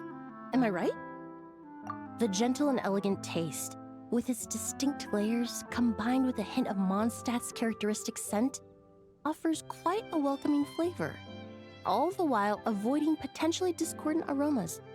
Though in reality, there's no need for you to be so conservative. I have quite a high tolerance for flavors that stray outside the boundaries of conventional wisdom. Your drink was nice, but it would be perfect if you could make one with a little more depth. A cocktail that shows off your unique understanding and enhances my impression of Mondstadt. If you need time to mull things over, perhaps you might find inspiration in a little light conversation?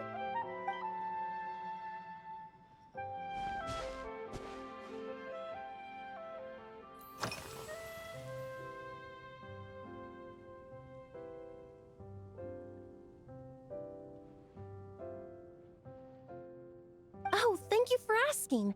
It's been going well, though this trip to Mondstadt has presented some unexpected challenges. When I first got here, I was relying on a copy of An Overview of Aromatic Substances and the Human Senses to identify promising local ingredients from the Mondstadt region.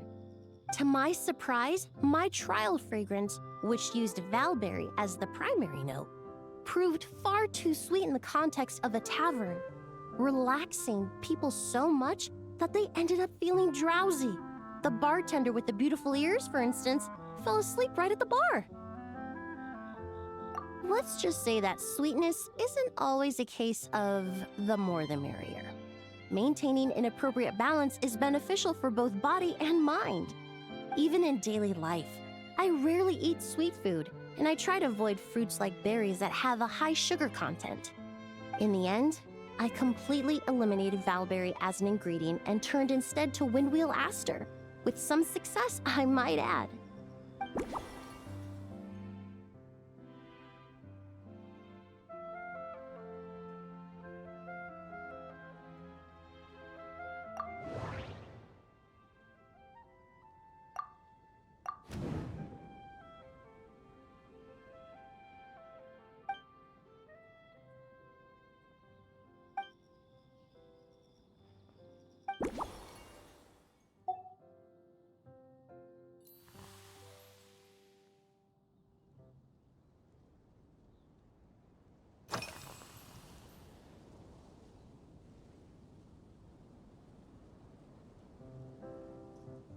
They're part of my reward from the flower shop owner.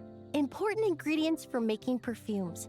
Thanks to these, I was able to complete my commission for the cat's tail. I studied Mondstadt's Cecilia flowers many years ago. In fact, the fragrance of Cecilia in certain fields has become synonymous with Mondstadt itself. However, this is a special case. Some cats are quite averse to the scent of Cecilia, and we need to be particularly mindful of their preferences. Windwheel aster.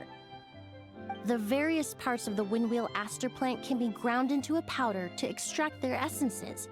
I then blended the scents from its petals and leaves.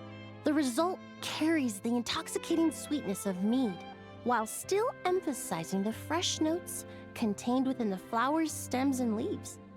I just took it for a little trial run at the cat's tail, and the cats seemed to really like it, while the clients themselves found it comforting and invigorating.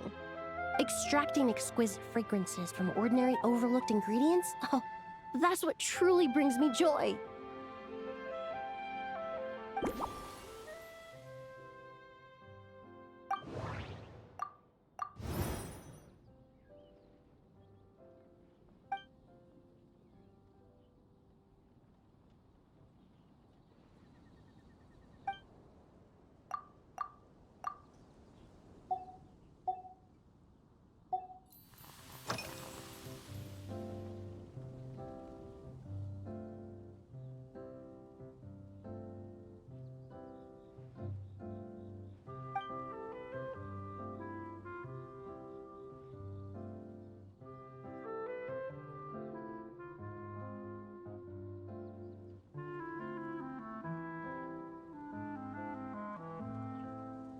It really is.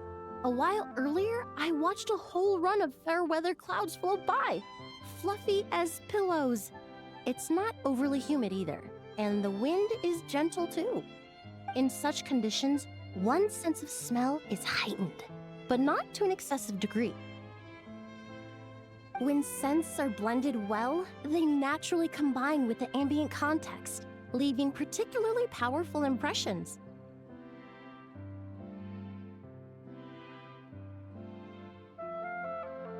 it seems something similar is true for mixology. As long as you choose a base of appropriate strength, the various flavors will blend seamlessly together. When mixed properly, all the ingredients work as one to create a most wonderful symphony for your taste buds. Yes, that's it. Now I think about it, layering distinct flavors doesn't really suit my personal preferences.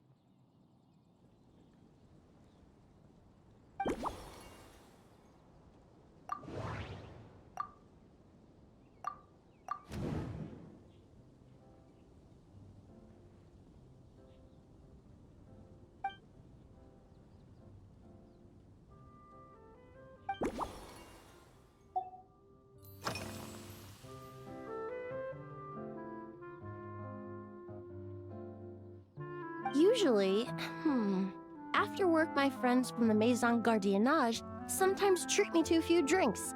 I usually stick to fruit tea. That way, I can get straight back to work after our gatherings. If it's before a holiday and my friends are in high spirits, I sometimes order a small glass of sparkling fruit wine.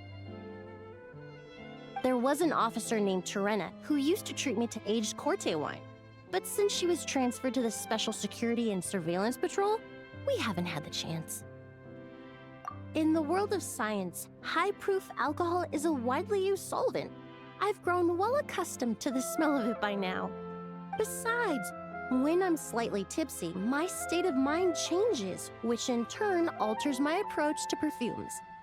It doesn't matter if the result is good or bad, it's all about trying something new. So I don't mind drinks with just a little bit of alcohol, but I don't like anything too strong.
Just from our brief chat, you've already formulated a new concoction. Perhaps you possess a natural talent for this kind of creative work.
Here you go.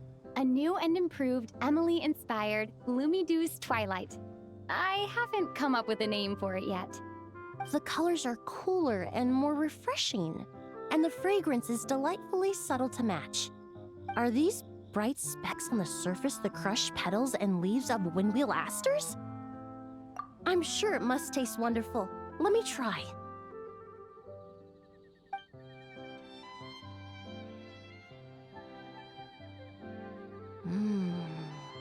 In the language of flowers, the windwheel aster represents the visible winds.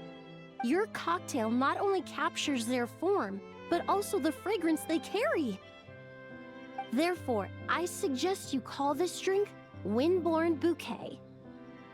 The winds and clouds of Mondstadt swirl together in the glass, leaving behind enchanting traces of fragrance. Really? Perhaps it's just a habit of my profession.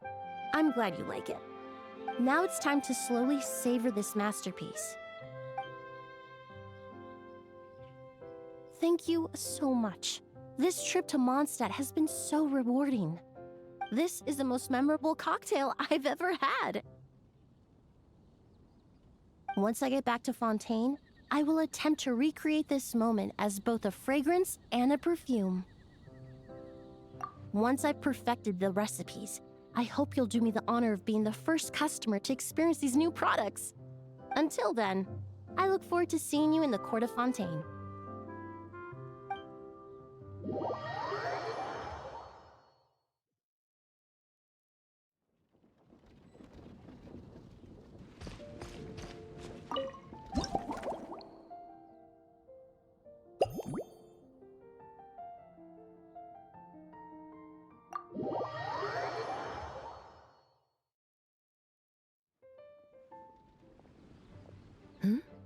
So you're looking after the drink stand now. If I'd known sooner, I would have stopped by this morning. I've got to say, I'm getting curious. I've heard a lot about your mixology skills. I wonder what kinds of drinks you can mix with the ingredients Glenfiddich has prepared. I don't have much of a choice. It's just one thing after another right now. First off, the Knights of Favonius annual combat assessment is coming up. And this year, the standards are higher than ever. As the captain of the reconnaissance company, I have to lead by example. At the very least, I need to rank as one of the top 3 captains in the practical portion. So, I've been intensifying my training lately. Being a descendant of sinners means I have to work hard to maintain my position. I'll have you know I've never once neglected my duties. Anyway, on top of all that, my duel with Miss Clorand required a lot of focus and energy. Learning how to turn defense into attack and seize the initiative when facing a combined assault from sword and musket. Even now, I'm still chewing through the details. But in the end, the exchange went well, and both parties learned a great deal. Never mind writing reports from 6 different perspectives, I feel like there's enough worth mentioning to write 24 of the things. Oh, I sure could. Anything that'll perk me up would be welcome. I'll leave the details to you.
One twinkling starlight for Captain Eula. Hope you like it. Judging by your confident tone, I'm certain I will. Well then, I'll make sure to savor this thoroughly.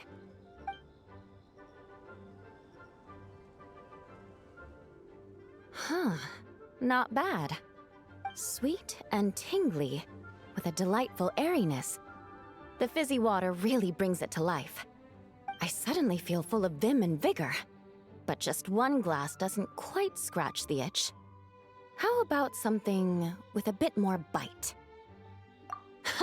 Don't hold back. You don't need to worry about putting me on the floor with nothing but a couple of drinks. Works for me. The first company hasn't assigned me any paperwork for tonight, so I'm free to catch up and try your new creations at my leisure.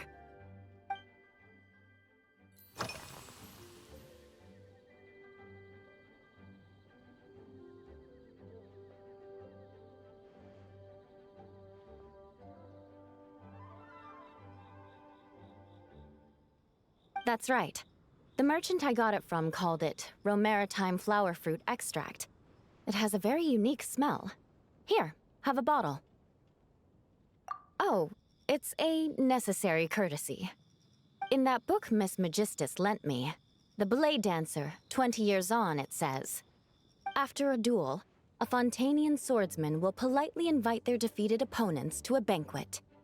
To properly play host to Miss Clorand, I searched for quite some time to locate a rare goods merchant in Dorman Port who sold this juice. I had my doubts at first, too. But Amber said something that makes a lot of sense. She said that even if this custom doesn't really exist, following it still shows I've made an effort to understand Fontaine's cultural heritage. Besides, who doesn't like trying new things, right? When I gave it to her at our post-training banquet, Miss Clorand really did enjoy this juice.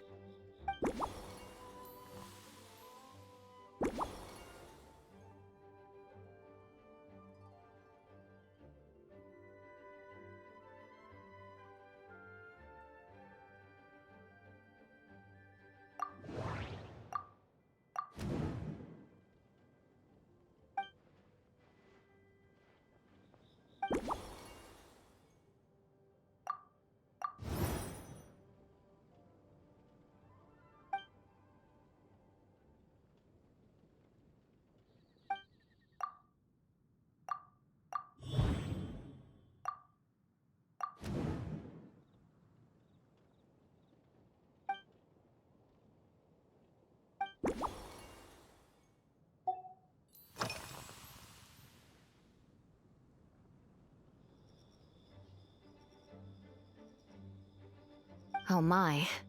To be honest, before we crossed swords, I was feeling eager, but also a little nervous. Miss Clorand's combat style comes from the mysterious Marechaussee hunters. In the library, there are some old Fontanian newspapers from hundreds of years ago that give some idea of how formidable an organization it was. A more recent newspaper claimed that Miss Clorand was an orphan from an underwater kingdom, and that before battle she would perform rituals inviting spirits to possess her sword. Certainly, from my own experiences, Miss Clorand's abilities more than match those descriptions. Incorporating elements of swordsmanship into a drink? Huh.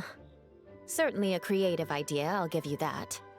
A commemorative cocktail at a time like this sounds nice, but how do you plan to express something like swordsmanship with a drink?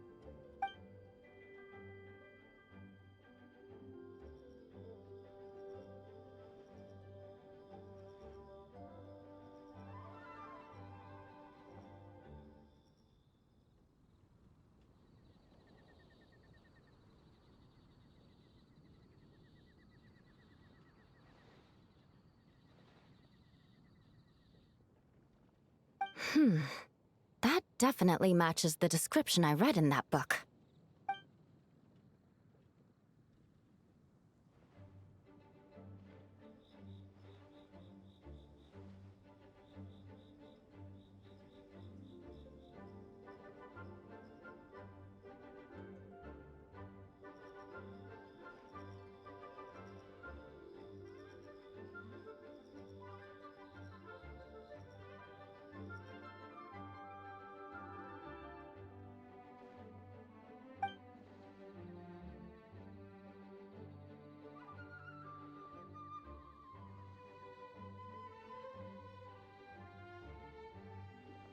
That's right. You really know your stuff. I doubt there's anyone else in all of Tevat who could come up with such a perfect metaphor.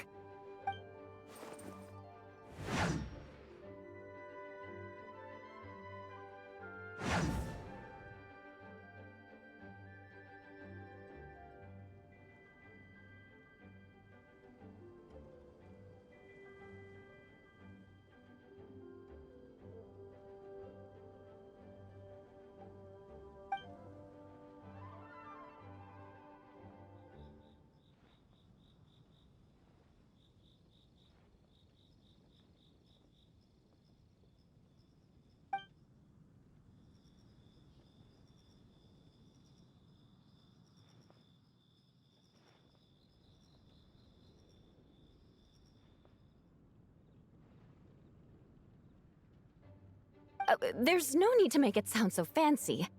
It's just an aristocratic variant of Favonius bladework, with a bit of personal flair.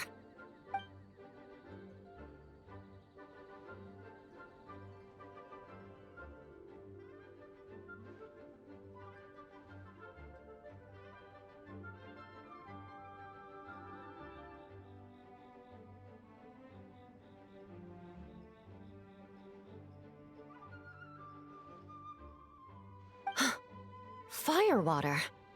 In recent years, firewaters gained popularity the world over, following in the wake of prosperous Snezhnayan merchants. These days, almost every tavern has a signature drink that uses it as a base. You really are good. Why don't we try replacing the fruit wine with firewater? As for the alcohol content, that's not a problem. Plenty of the expedition team may have drunk themselves senseless with firewater. But me, I'm full of confidence.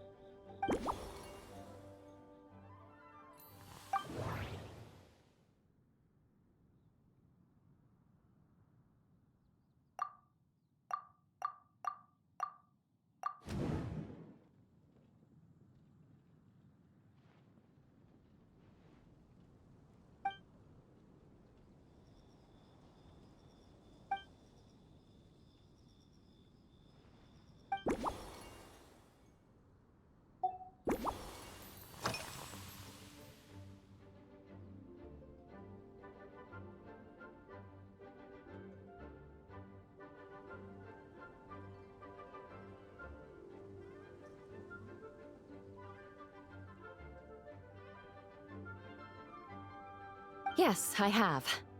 For a while, the situation there was difficult. A gang of outlaw engineers was messing about with some sort of mechanism control technology, attempting to manipulate ruin graders so they could rob merchant caravans. To make matters worse, several veteran knights who had been stationed at Dorman Port were transferred to my squad, and they weren't happy to be taking orders from that Lawrence girl. Leading them on this mission was quite eventful. It took 3 weeks of stealth operations in the snow, with no fires to keep us warm, before we finally located the enemy's stronghold. Those veteran knights faced the bitter cold and were almost taken down by the enemy's smuggled battle mechs. Fortunately, the battle went our way, and they had no choice but to acknowledge my abilities. Me? I'm completely fine. But thank you for your concern. It was mentally tiring for sure. But fortunately, the operation wore them down far more than it did me. They won't be questioning my authority again anytime soon. If any new recruits try to make my life difficult, I'll just have my veterans give them a few friendly pointers. I guess you could call them a permanent solution, huh?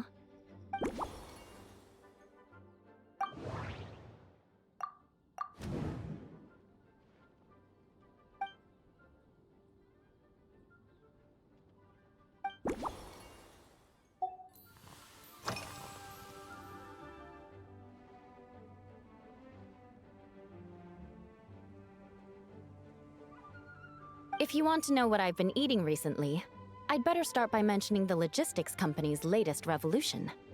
They launched a diet improvement initiative and started distributing a form of standardized canned food to knights operating in the wilderness. In the past, we only had dry rations. Every mealtime, we had to set up pots and campfires, roll dice to choose a cook, and take turns standing guard. In all honesty, it was a bit of a hassle. Now we just need to bring our standard field rations, comprising of 5 cans and 9 paper packages. We can heat the cans by the campfire, and then we're ready to eat. You did say, sounds like, right? Our canned food supplier has quite the stellar reputation, and their regular meals are indeed quite good. The problem is, in order to meet preservation standards, they have to make their military-grade meals way too salty. The vice captain of the 5th Company, who has a somewhat dry sense of humor, went so far as to say, this food's bad enough to bring down the wrath of Li Yue's stove god. In any case, after eating it for a week, my taste buds have gone completely numb. You can hardly blame the logistics company. After all, it is hard to please everyone. Our feedback has already been submitted, and they should be working on fixing the issue. Of course, having fresh meals prepared in camp by a dedicated company chef is still the best option.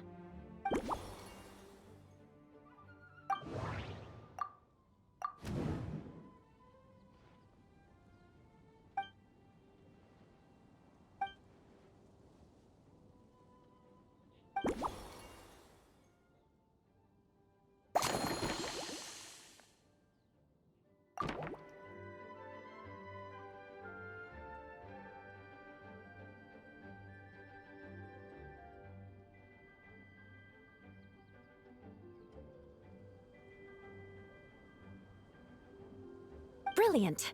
I'm looking forward to seeing how you do.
Here's your all-new Seafoam Sword Song, mixed to meet your personal preferences. Oh my, what beautiful colors! And you even added my Romaritime flower fruit extract. The aroma is perfect, and I can smell the alcohol, but it doesn't stifle the fruity fragrance. Let's see how it tastes.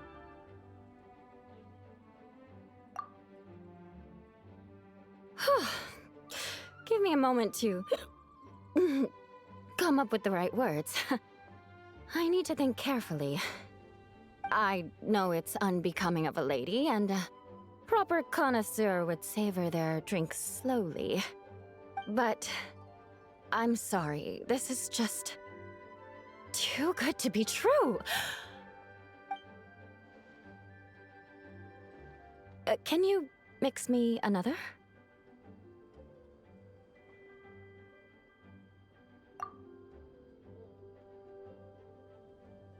Ah. Oh, no, what was I going to say? I've completely lost my train of thought. Whatever. I feel fantastic. This cocktail. Oh, it's the best I've ever had. I think I'm gonna head home and get some sleep.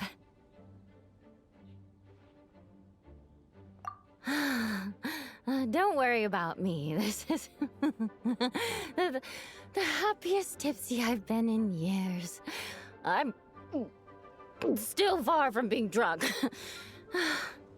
By the time I've written up those reports for my exchange with Miss Clarend, I'll have been on duty for 3 months straight. Jean, the acting grandmaster. Isn't it about time she gave me some time off? I won't be forgetting this injustice in a hurry. You mark my words.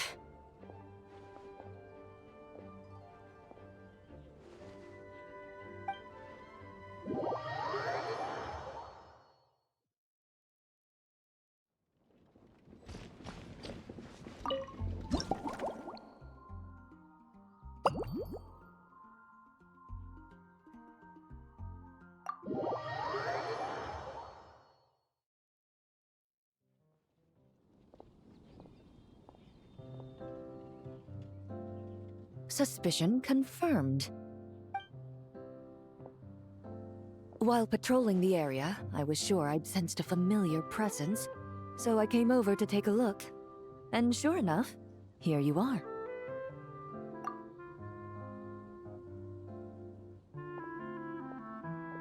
If Miss Charlotte were to see you like this, I'm guessing she'd take 100 pictures and write up a report.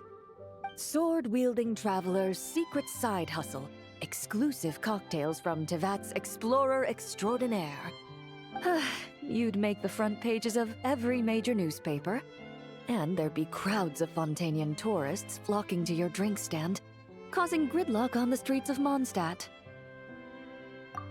Luckily for you, I turned down Miss Charlotte's request to accompany me here, so you're unlikely to be seeing any scenes like that. Let's quietly celebrate this moment of peace. And on that note, I'd like a caramel blaze. That look on your face tells me you have a lot of questions you want to ask. Calm and effortless. I'm shocked to learn you're a real pro at this sort of thing.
Your caramel blaze is ready. Try not to drink it all in one go. It sure lives up to its name. The color reminds me of a raging fire, while that aroma really hits you head on.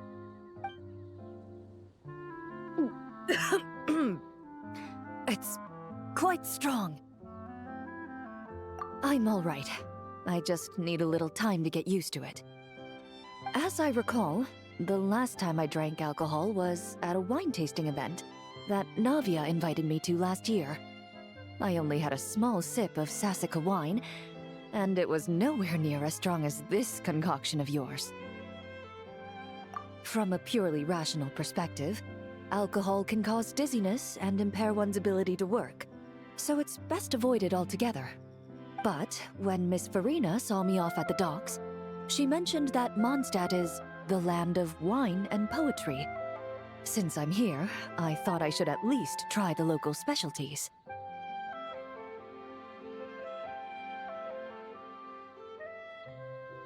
In fact, Captain Eula, whom I sparred with earlier, has quite the refined taste for fine wine.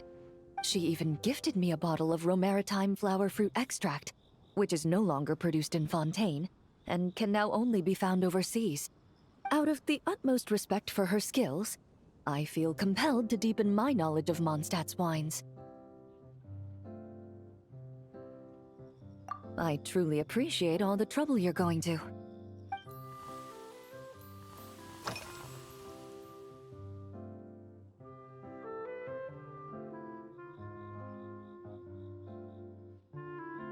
Huh? Does that mean she's already finished her commission? Well, she's certainly efficient. Once I return to Fontaine, perhaps I can let Sigewin know that I'd be happy to purchase her latest perfume.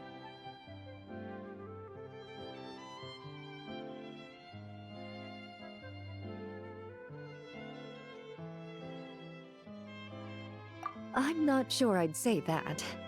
On my way to Mondstadt, we happened to take the same boat. Naturally, we got to chatting. I've often heard Sigewin praise her work. After conversing with her on the journey over, I must say, she is indeed a rare and refined individual. She's gentle and composed, yet keeps others at a distance. Perhaps it's due to her profession. I find this approach ideal. It allows one to maintain a lasting sense of inner peace. Oh, thank you, but there's really no need to set anything up. Our work rarely intersects, and our social circles hardly make for a Venn diagram, if you know what I mean. Best to just let things take their natural course.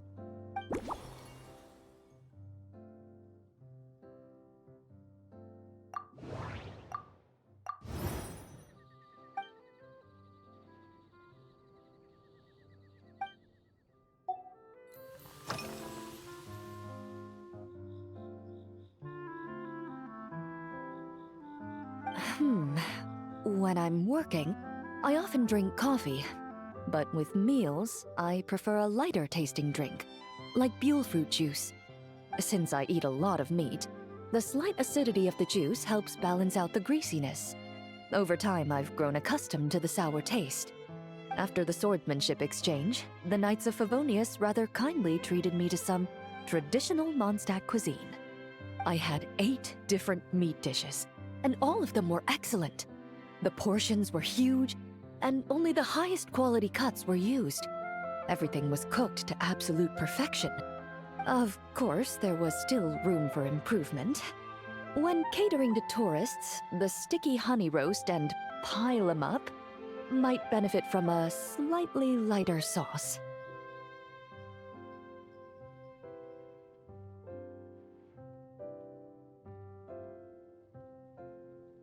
I've certainly tried all the red meat dishes.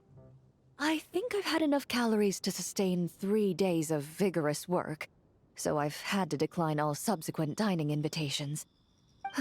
To be honest, I can still taste the grease. There must be a way to cleanse my palate.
I've seen a little.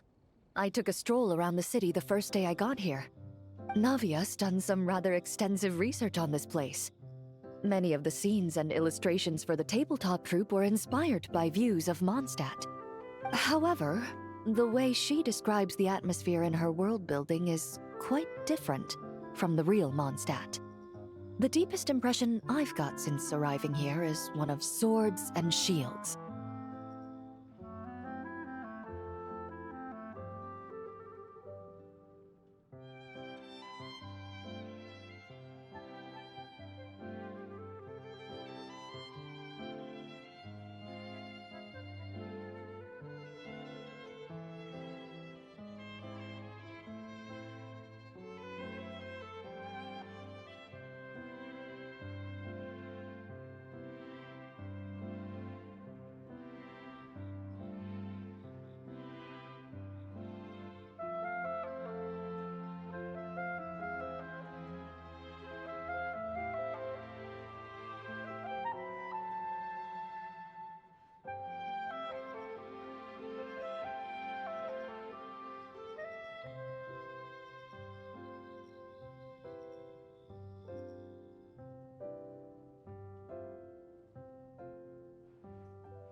Perhaps because I've mostly just visited the blacksmith and the training grounds.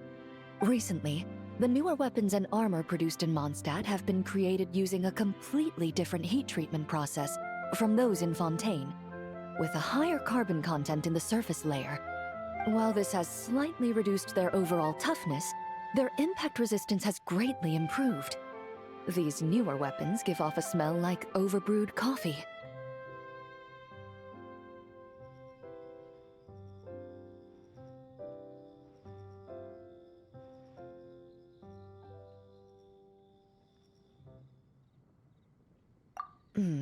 Perhaps it's because that scent gave me such a positive first impression. You see, Fontaine's signature metalwork is often coated with a protective agent that contains Marcotte. Over time, the faint fragrance becomes overly sweet. And for some reason, it makes my teeth feel funny. I don't imagine the scent of Mondstadt's swords and shields would cause the same level of irritation.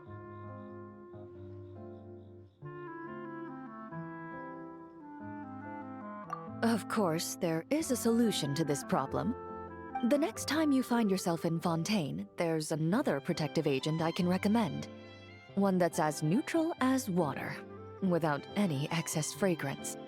If you also dislike being bombarded with sweetness, this protective agent should suit you well.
Indeed it is.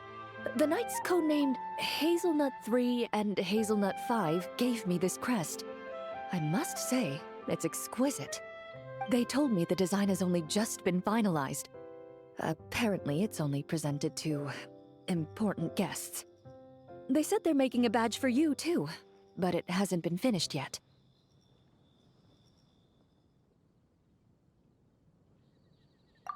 You're not wrong. I guess it's similar to how I can't remember the name of every clerk in the Palais Mermonia. But I'm certain you'll get to know them in time.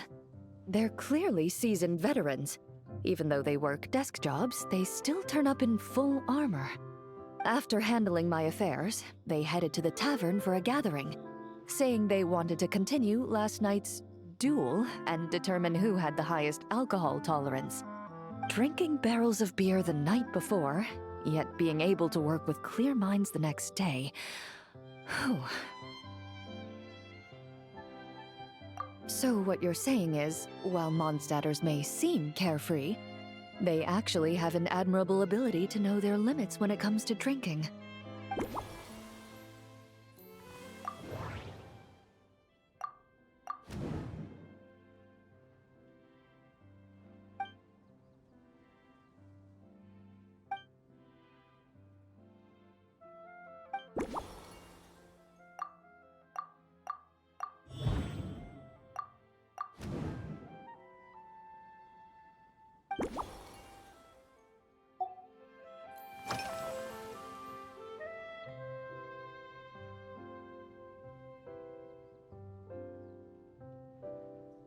Are you already planning the details of our hypothetical get-together? Based on my previous experiences with alcohol, I'd guess my tolerance is similar to Emily's. Fruit liqueur is probably my limit. So when the time comes, I think you'd be best off mixing similar drinks for the both of us.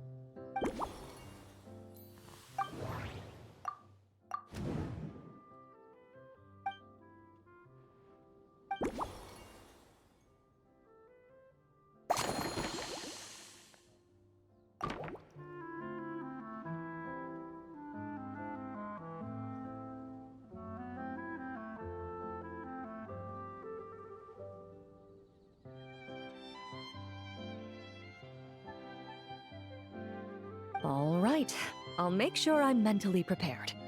Even if it's still a bit strong, I'll do my best to finish it.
All right, this new creation is called Leisure Time Lightning, a cocktail made exclusively for champion duelists. Enjoy!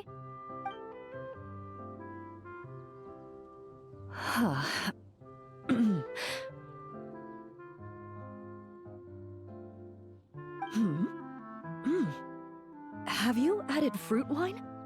It tastes wonderful. This is ideal for me. There's a subtle saltiness that combines well with the tartness of the fruit and the sweetness of the caramel. Each sip balances delicately on the edge of perfection. The color of the wine also fits well with the name, and the lightning imagery contrasts with the fiery nature of the caramel glaze. But Where does the leisure time part come in? I see. That certainly matches the impression this cocktail gives me. Its unique aroma and taste will hold a special place in my memories of Mondstadt. Do you think, if the chance were to present itself, you'd be interested in mixing drinks somewhere else? A cafe, for instance, or the Hotel de Boer? Mostly for Navia and Miss Farina's sake. Though obviously I'd be more than happy to try more of your masterpieces myself.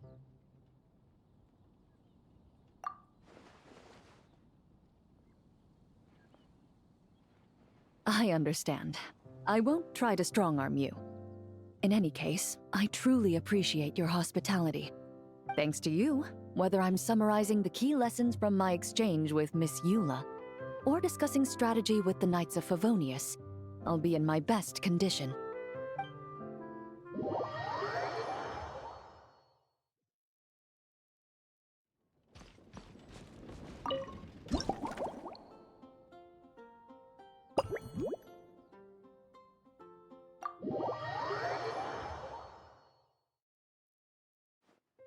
Huh? Is that Miss Honorary Knight? Yippee! It's you!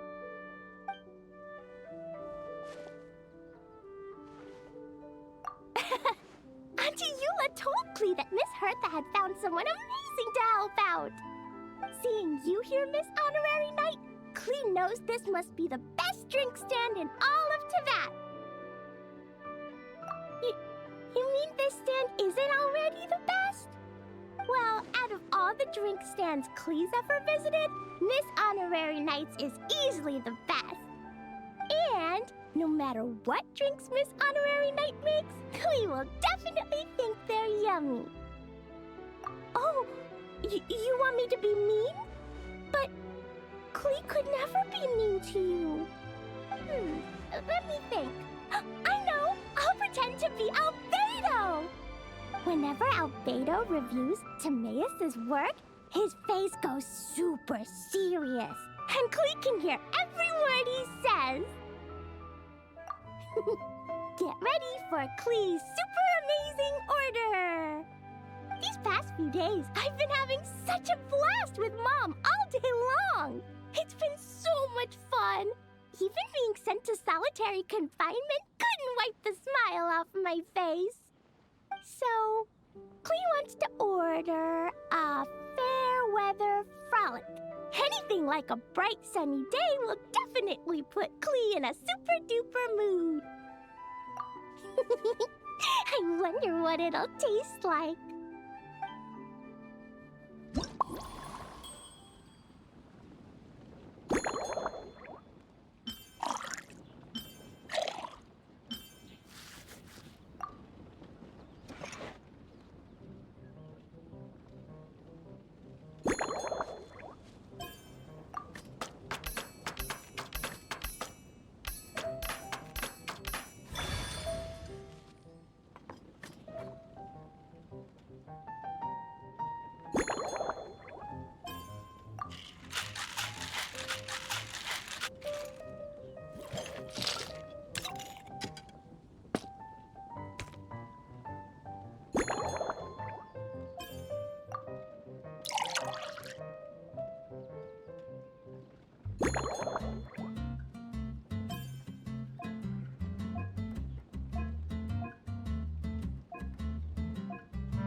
Your fair weather frolic is here. Go on, give it a try. Wow! So, a fair weather frolic is this color? Purple sky. Is it supposed to be a bright, shiny night?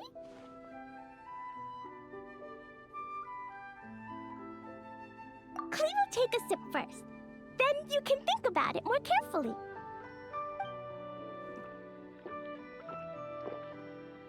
Ah, finished! Yummy! Both sweet and sour.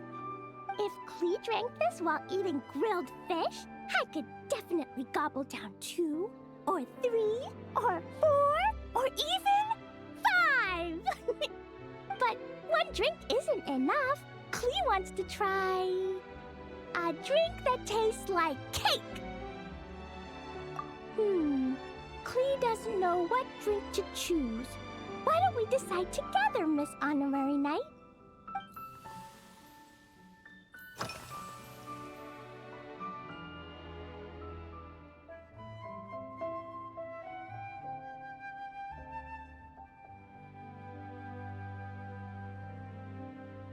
Three square meals? Klee often eats 5 meals a day, sometimes even 7. Adventuring takes a lot of energy, and if I eat too much at once, I can't run so well. So, it's better to eat lots of smaller meals.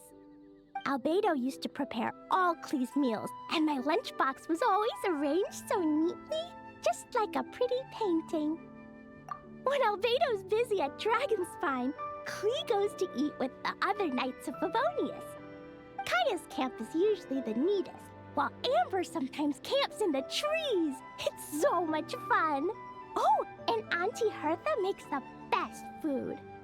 When my mom comes back, there'll be even more yummy food to eat. There's this one dish where she takes loads of different fish and makes them into little pudding cubes. It's called Rainbow Fish Jelly. Her Chocogo Crunchy Slices are fantastic, too. It's her newest creation made with chocolate and cookies. They're a little bitter, but they're crunchy. They smell scrumptious, and they have a really sweet aftertaste. Whenever I eat them, I feel so full of energy. Next time, Klee will have to bring some for you to try.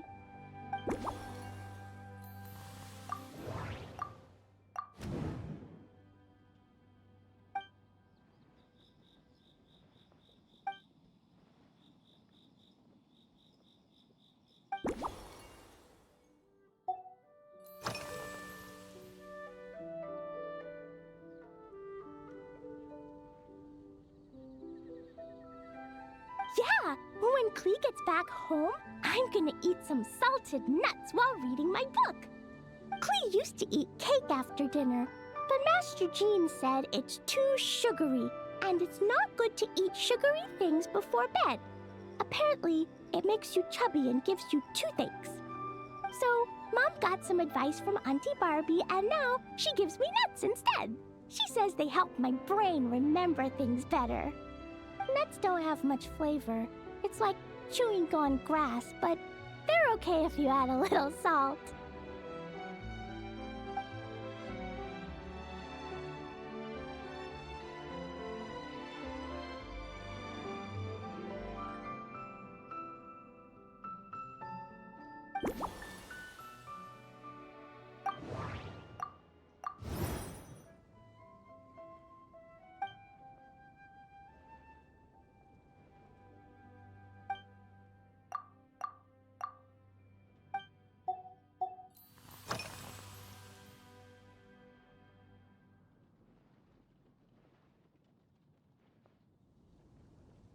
Yeah, Mom gave me an amazing book recently. She said I have to read one chapter every night, learn something useful, and then go to bed early. That book taught Klee how to make something called propellant. Now Jumpy Dumpty can go Fwah! And bounce even higher. It's not hard at all. In fact, it's a lot like making bombs. You just have to be careful when trimming it down. It's like sharpening a pencil that could suddenly go boom. Bedtime's an important part of Klee's schedule, too. Mom sits by my side and tells me all kinds of wonderful stories. She has a lamp made of gemstones, and when she turns it on, it goes kabling and lights up the ceiling. Yeah! When something happens in the story, the lights on the ceiling make pretty pictures. Sometimes Mom falls asleep before the story ends, so Klee has to tuck her in instead.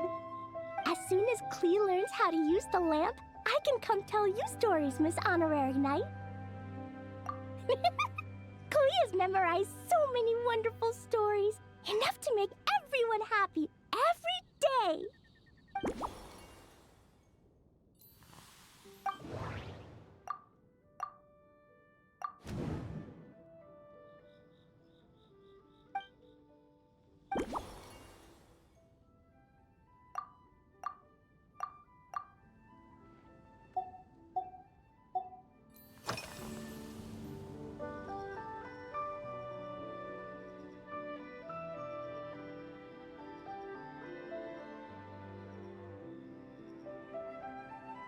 This stuff? Mom taught me how to make it using the alchemy bench. A dash of sugar, then a lot more sugar, then some flowers from Mom's friend in Fontaine, star honey from Auntie Barbie, and finally, some magical jam from Auntie Tavia. Put everything together on the alchemy table, wish for the shape you want, then recite Mom's incantation, and poof! Dodoko-shaped candy! Klee can give you some Dodoko candy too if you want. And if you really like them, I can even teach you my mom's incantation. That way, you could make your own candy whenever you want. If you get stuck, remember to come ask Klee. When it comes to magical candy, I'm an expert.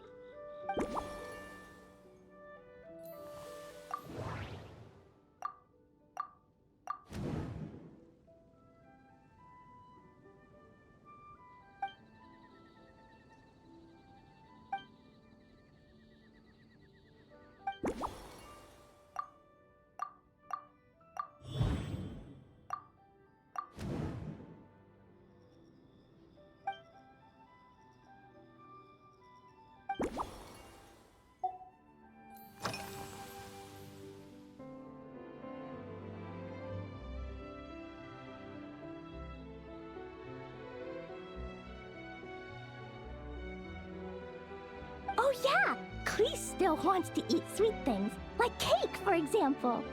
Maybe we could just go easy on the cream? Or add more fruit? Oh, right! That friend of Mom's who's always wearing glasses gave her a big bag of Fontanian Buell fruit. They're so round and rolly. Klee ate a whole bunch of those, and they were super sweet.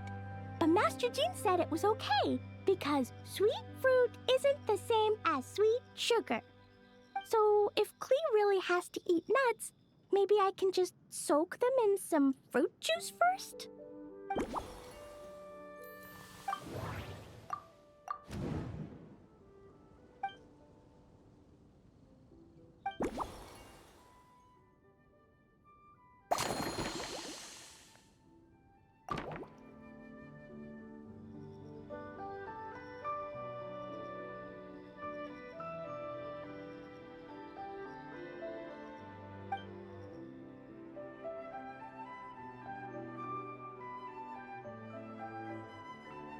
Yeah, that was quick. Klee's looking forward to finding out how tasty your next concoction is.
It's done. I just know you're gonna love this new creation. Wow! There's Dodoko candy on top! There's so much orange in this cup, and Dodoko looks like he's lying on top of white fluffy clouds. And the weather inside looks much better, too.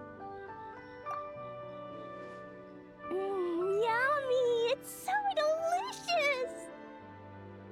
Klee has to drink slowly. I can't just gulp it down, or I'll miss all the yummy flavor. Miss Honorary Knight, this is amazing! It's like you mixed sunshine with juice. Klee was so tired from playing, but now I feel refreshed. And warm. And peaceful. Ooh. You're the best, Miss Honorary Knight. Really? Let me think. When the weather's nice and Dodoko's happy, Dodoko will want to sing, right?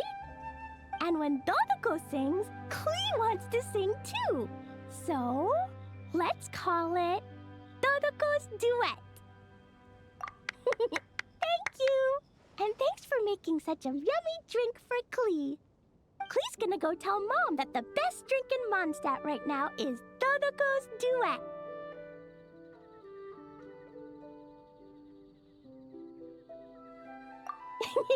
Klee's gonna write down Mom's incantation and give you a copy, Miss Honorary Knight. Then you should learn magic too, so you can make all the candies you want. See you next time!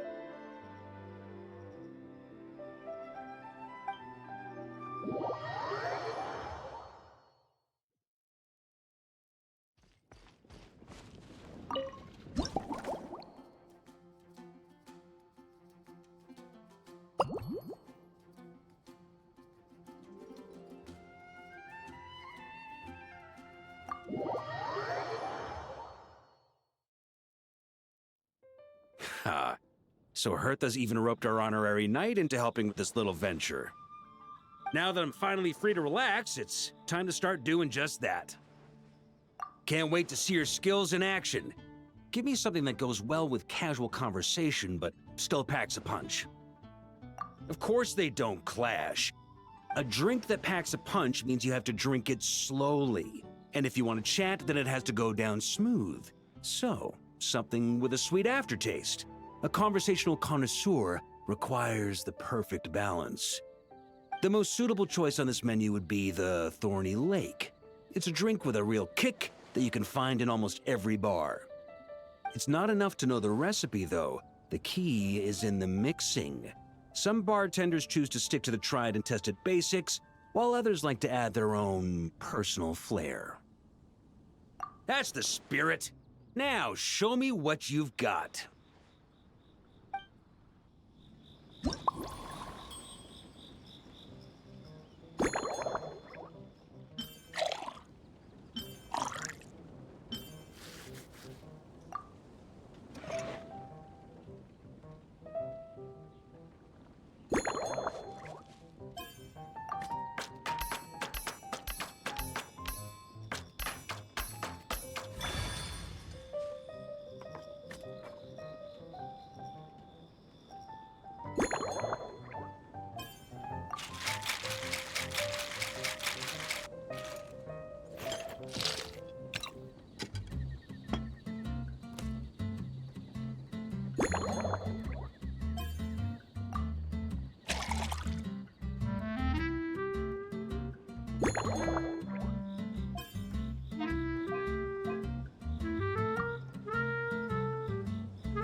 Grandmaster, I hereby present you with this Thorny Lake for your enjoyment and assessment.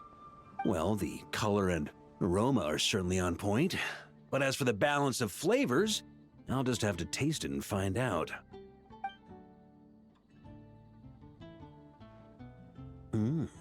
Not bad. You haven't overdone or skimped on any single ingredient. Though, unfortunately, it's a little too, polite for my tastes. Perhaps I should have said modest. You followed the formula to a T, but if anything, you've played it a little too safe. Were you worried that deviating just a little might disappoint me? Hey, we fought side by side and dealt with things that even gods were loath to meddle with. Ours is a friendship forged in the margins between life and death. That said, if you ask me, you can ditch the nerves and work your mixologist magic. I'm looking for something that shocks the senses. Mull it over, there's no rush. We can chat while you think. Who knows? You might just find some inspiration to mix in with your magic.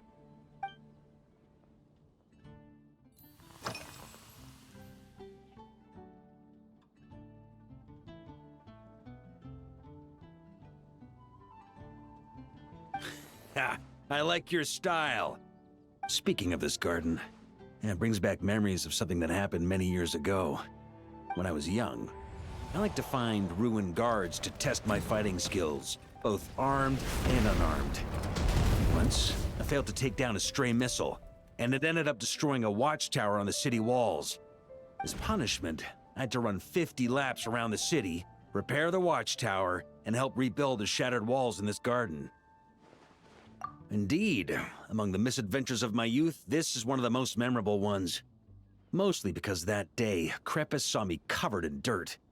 He took 2 bottles of 100-year-old wine and sent D-Luke, who looked even younger than Mika does today, to work out a clever way to get rid of Faru, who was guarding me. It was so hot that day, I could swear I was about to pass out.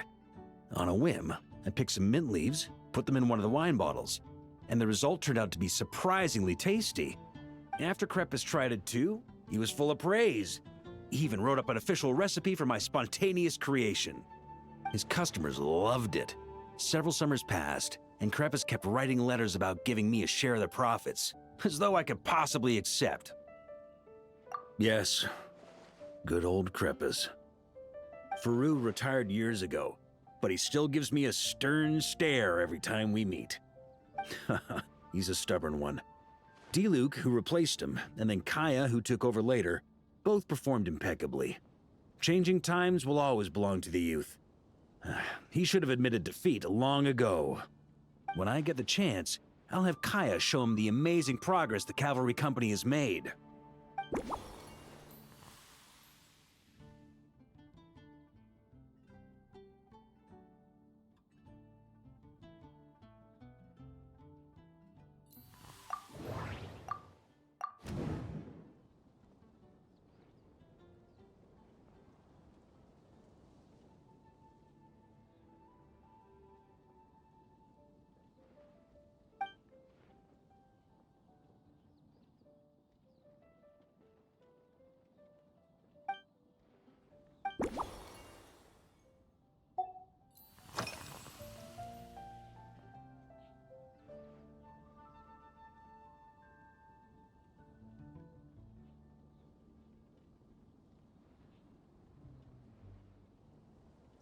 Well, let me think.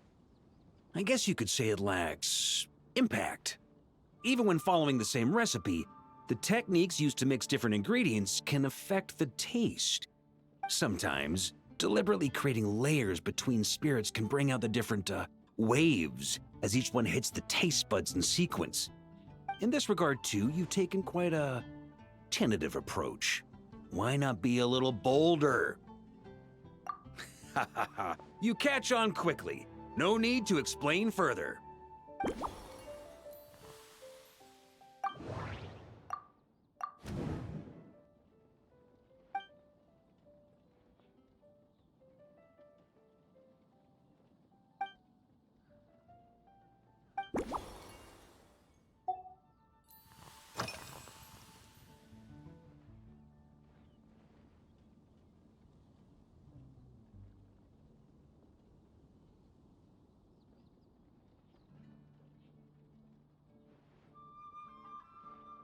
It's a treasured place that the Knights of Favonius have maintained for years.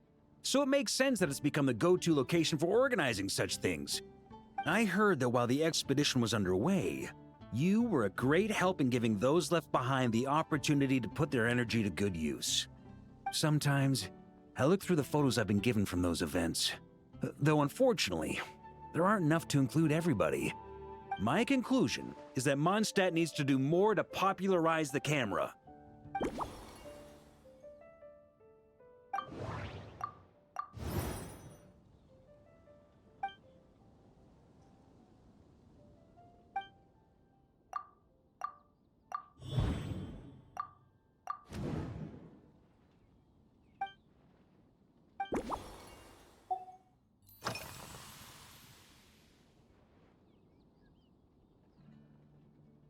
If I were in charge of organizing events, well, I suppose everyone would revolve around fine wine, or at the very least, there would be some sort of tasting involved. For example, we could go all in on this drink stand and open it to the whole city, with every company of the night selecting one or more mixologists to compete against each other. It's only a thought. Can't let things get too out of hand. If I were to actually throw a grand banquet, Jean would come after me with her sword drawn. Even Frederica would launch a punitive expedition. While in Nodcry, we had a rule that knights must never get drunk while at their posts. Otherwise, it could lead to dereliction of duty, with serious consequences. Exactly. As expedition members return to their companies, my hope is that this rule will gradually spread to everyone in Mondstadt too. Just like firewater and Smedina, these Nodcry delicacies have made their way into Mondstadt's households and become part of people's daily lives. Young people need to learn restraint. At the end of the day, no one should be biting off more than they can chew. Unless it's someone near my level, they shouldn't even be thinking about enjoying a light buzz when they've still got work to do. Most people would just end up a whole lot drunker than they'd like. You should come practice with me on weekends. Trust me, once I've drunk them under the table, they'll be swearing off wine for a whole week.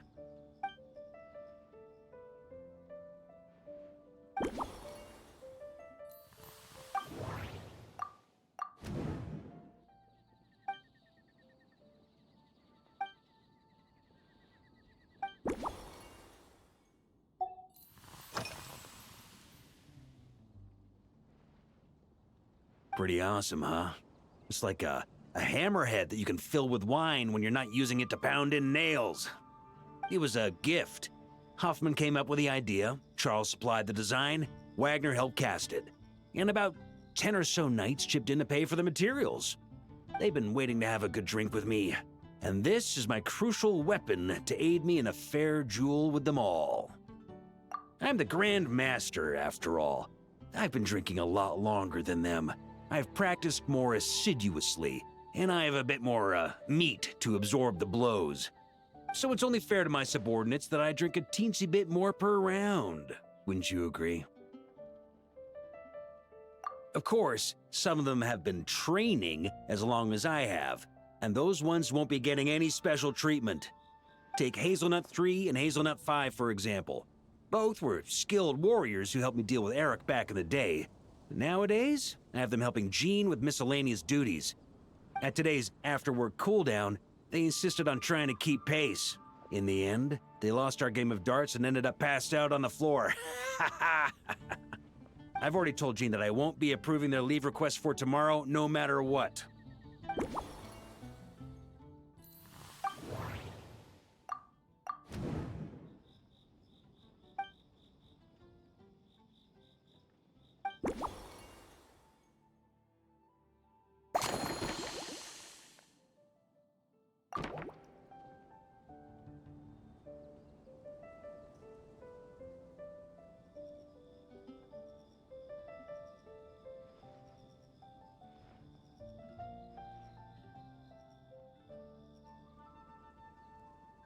Huh?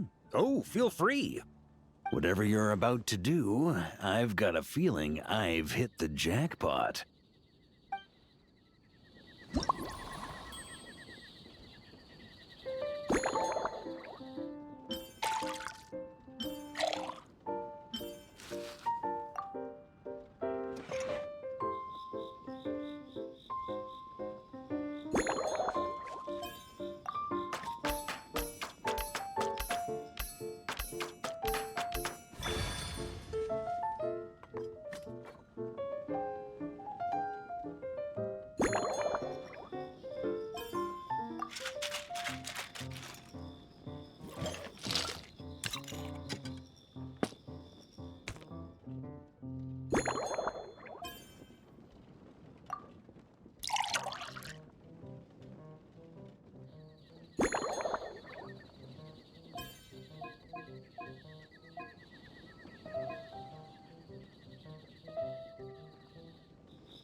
you go, Grandmaster.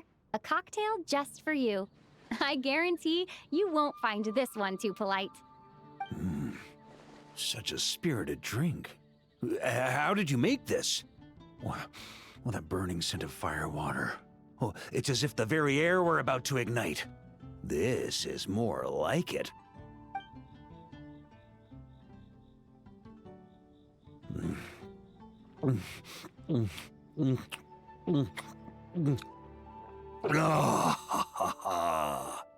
Perfection.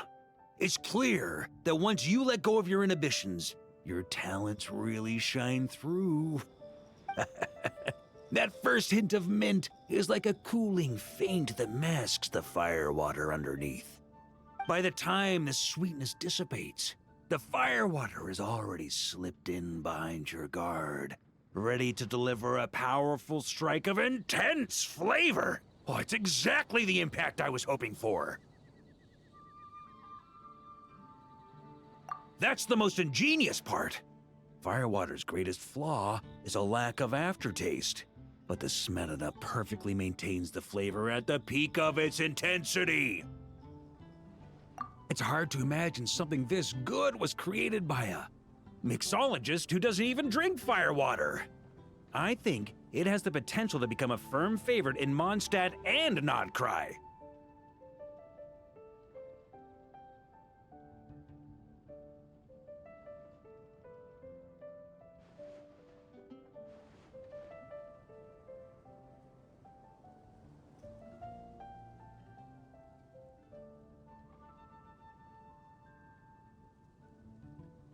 Iron Wolf. Oh, perfect. It's elegant, yet wild. Only you could come up with such a fitting name. Oh, I have an idea. Why don't we name our Knights of Favonius' drink stand after you? Let's call it the Honorary Knights Cocktail Shack. No time to waste. I'll go have a word with Glenfidia right away.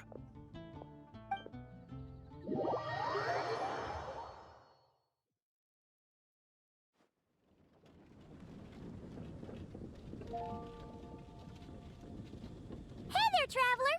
All wrapped up for the day? Paimon hears you did a great job holding down the fort while she was out delivering drinks with Glenfidia.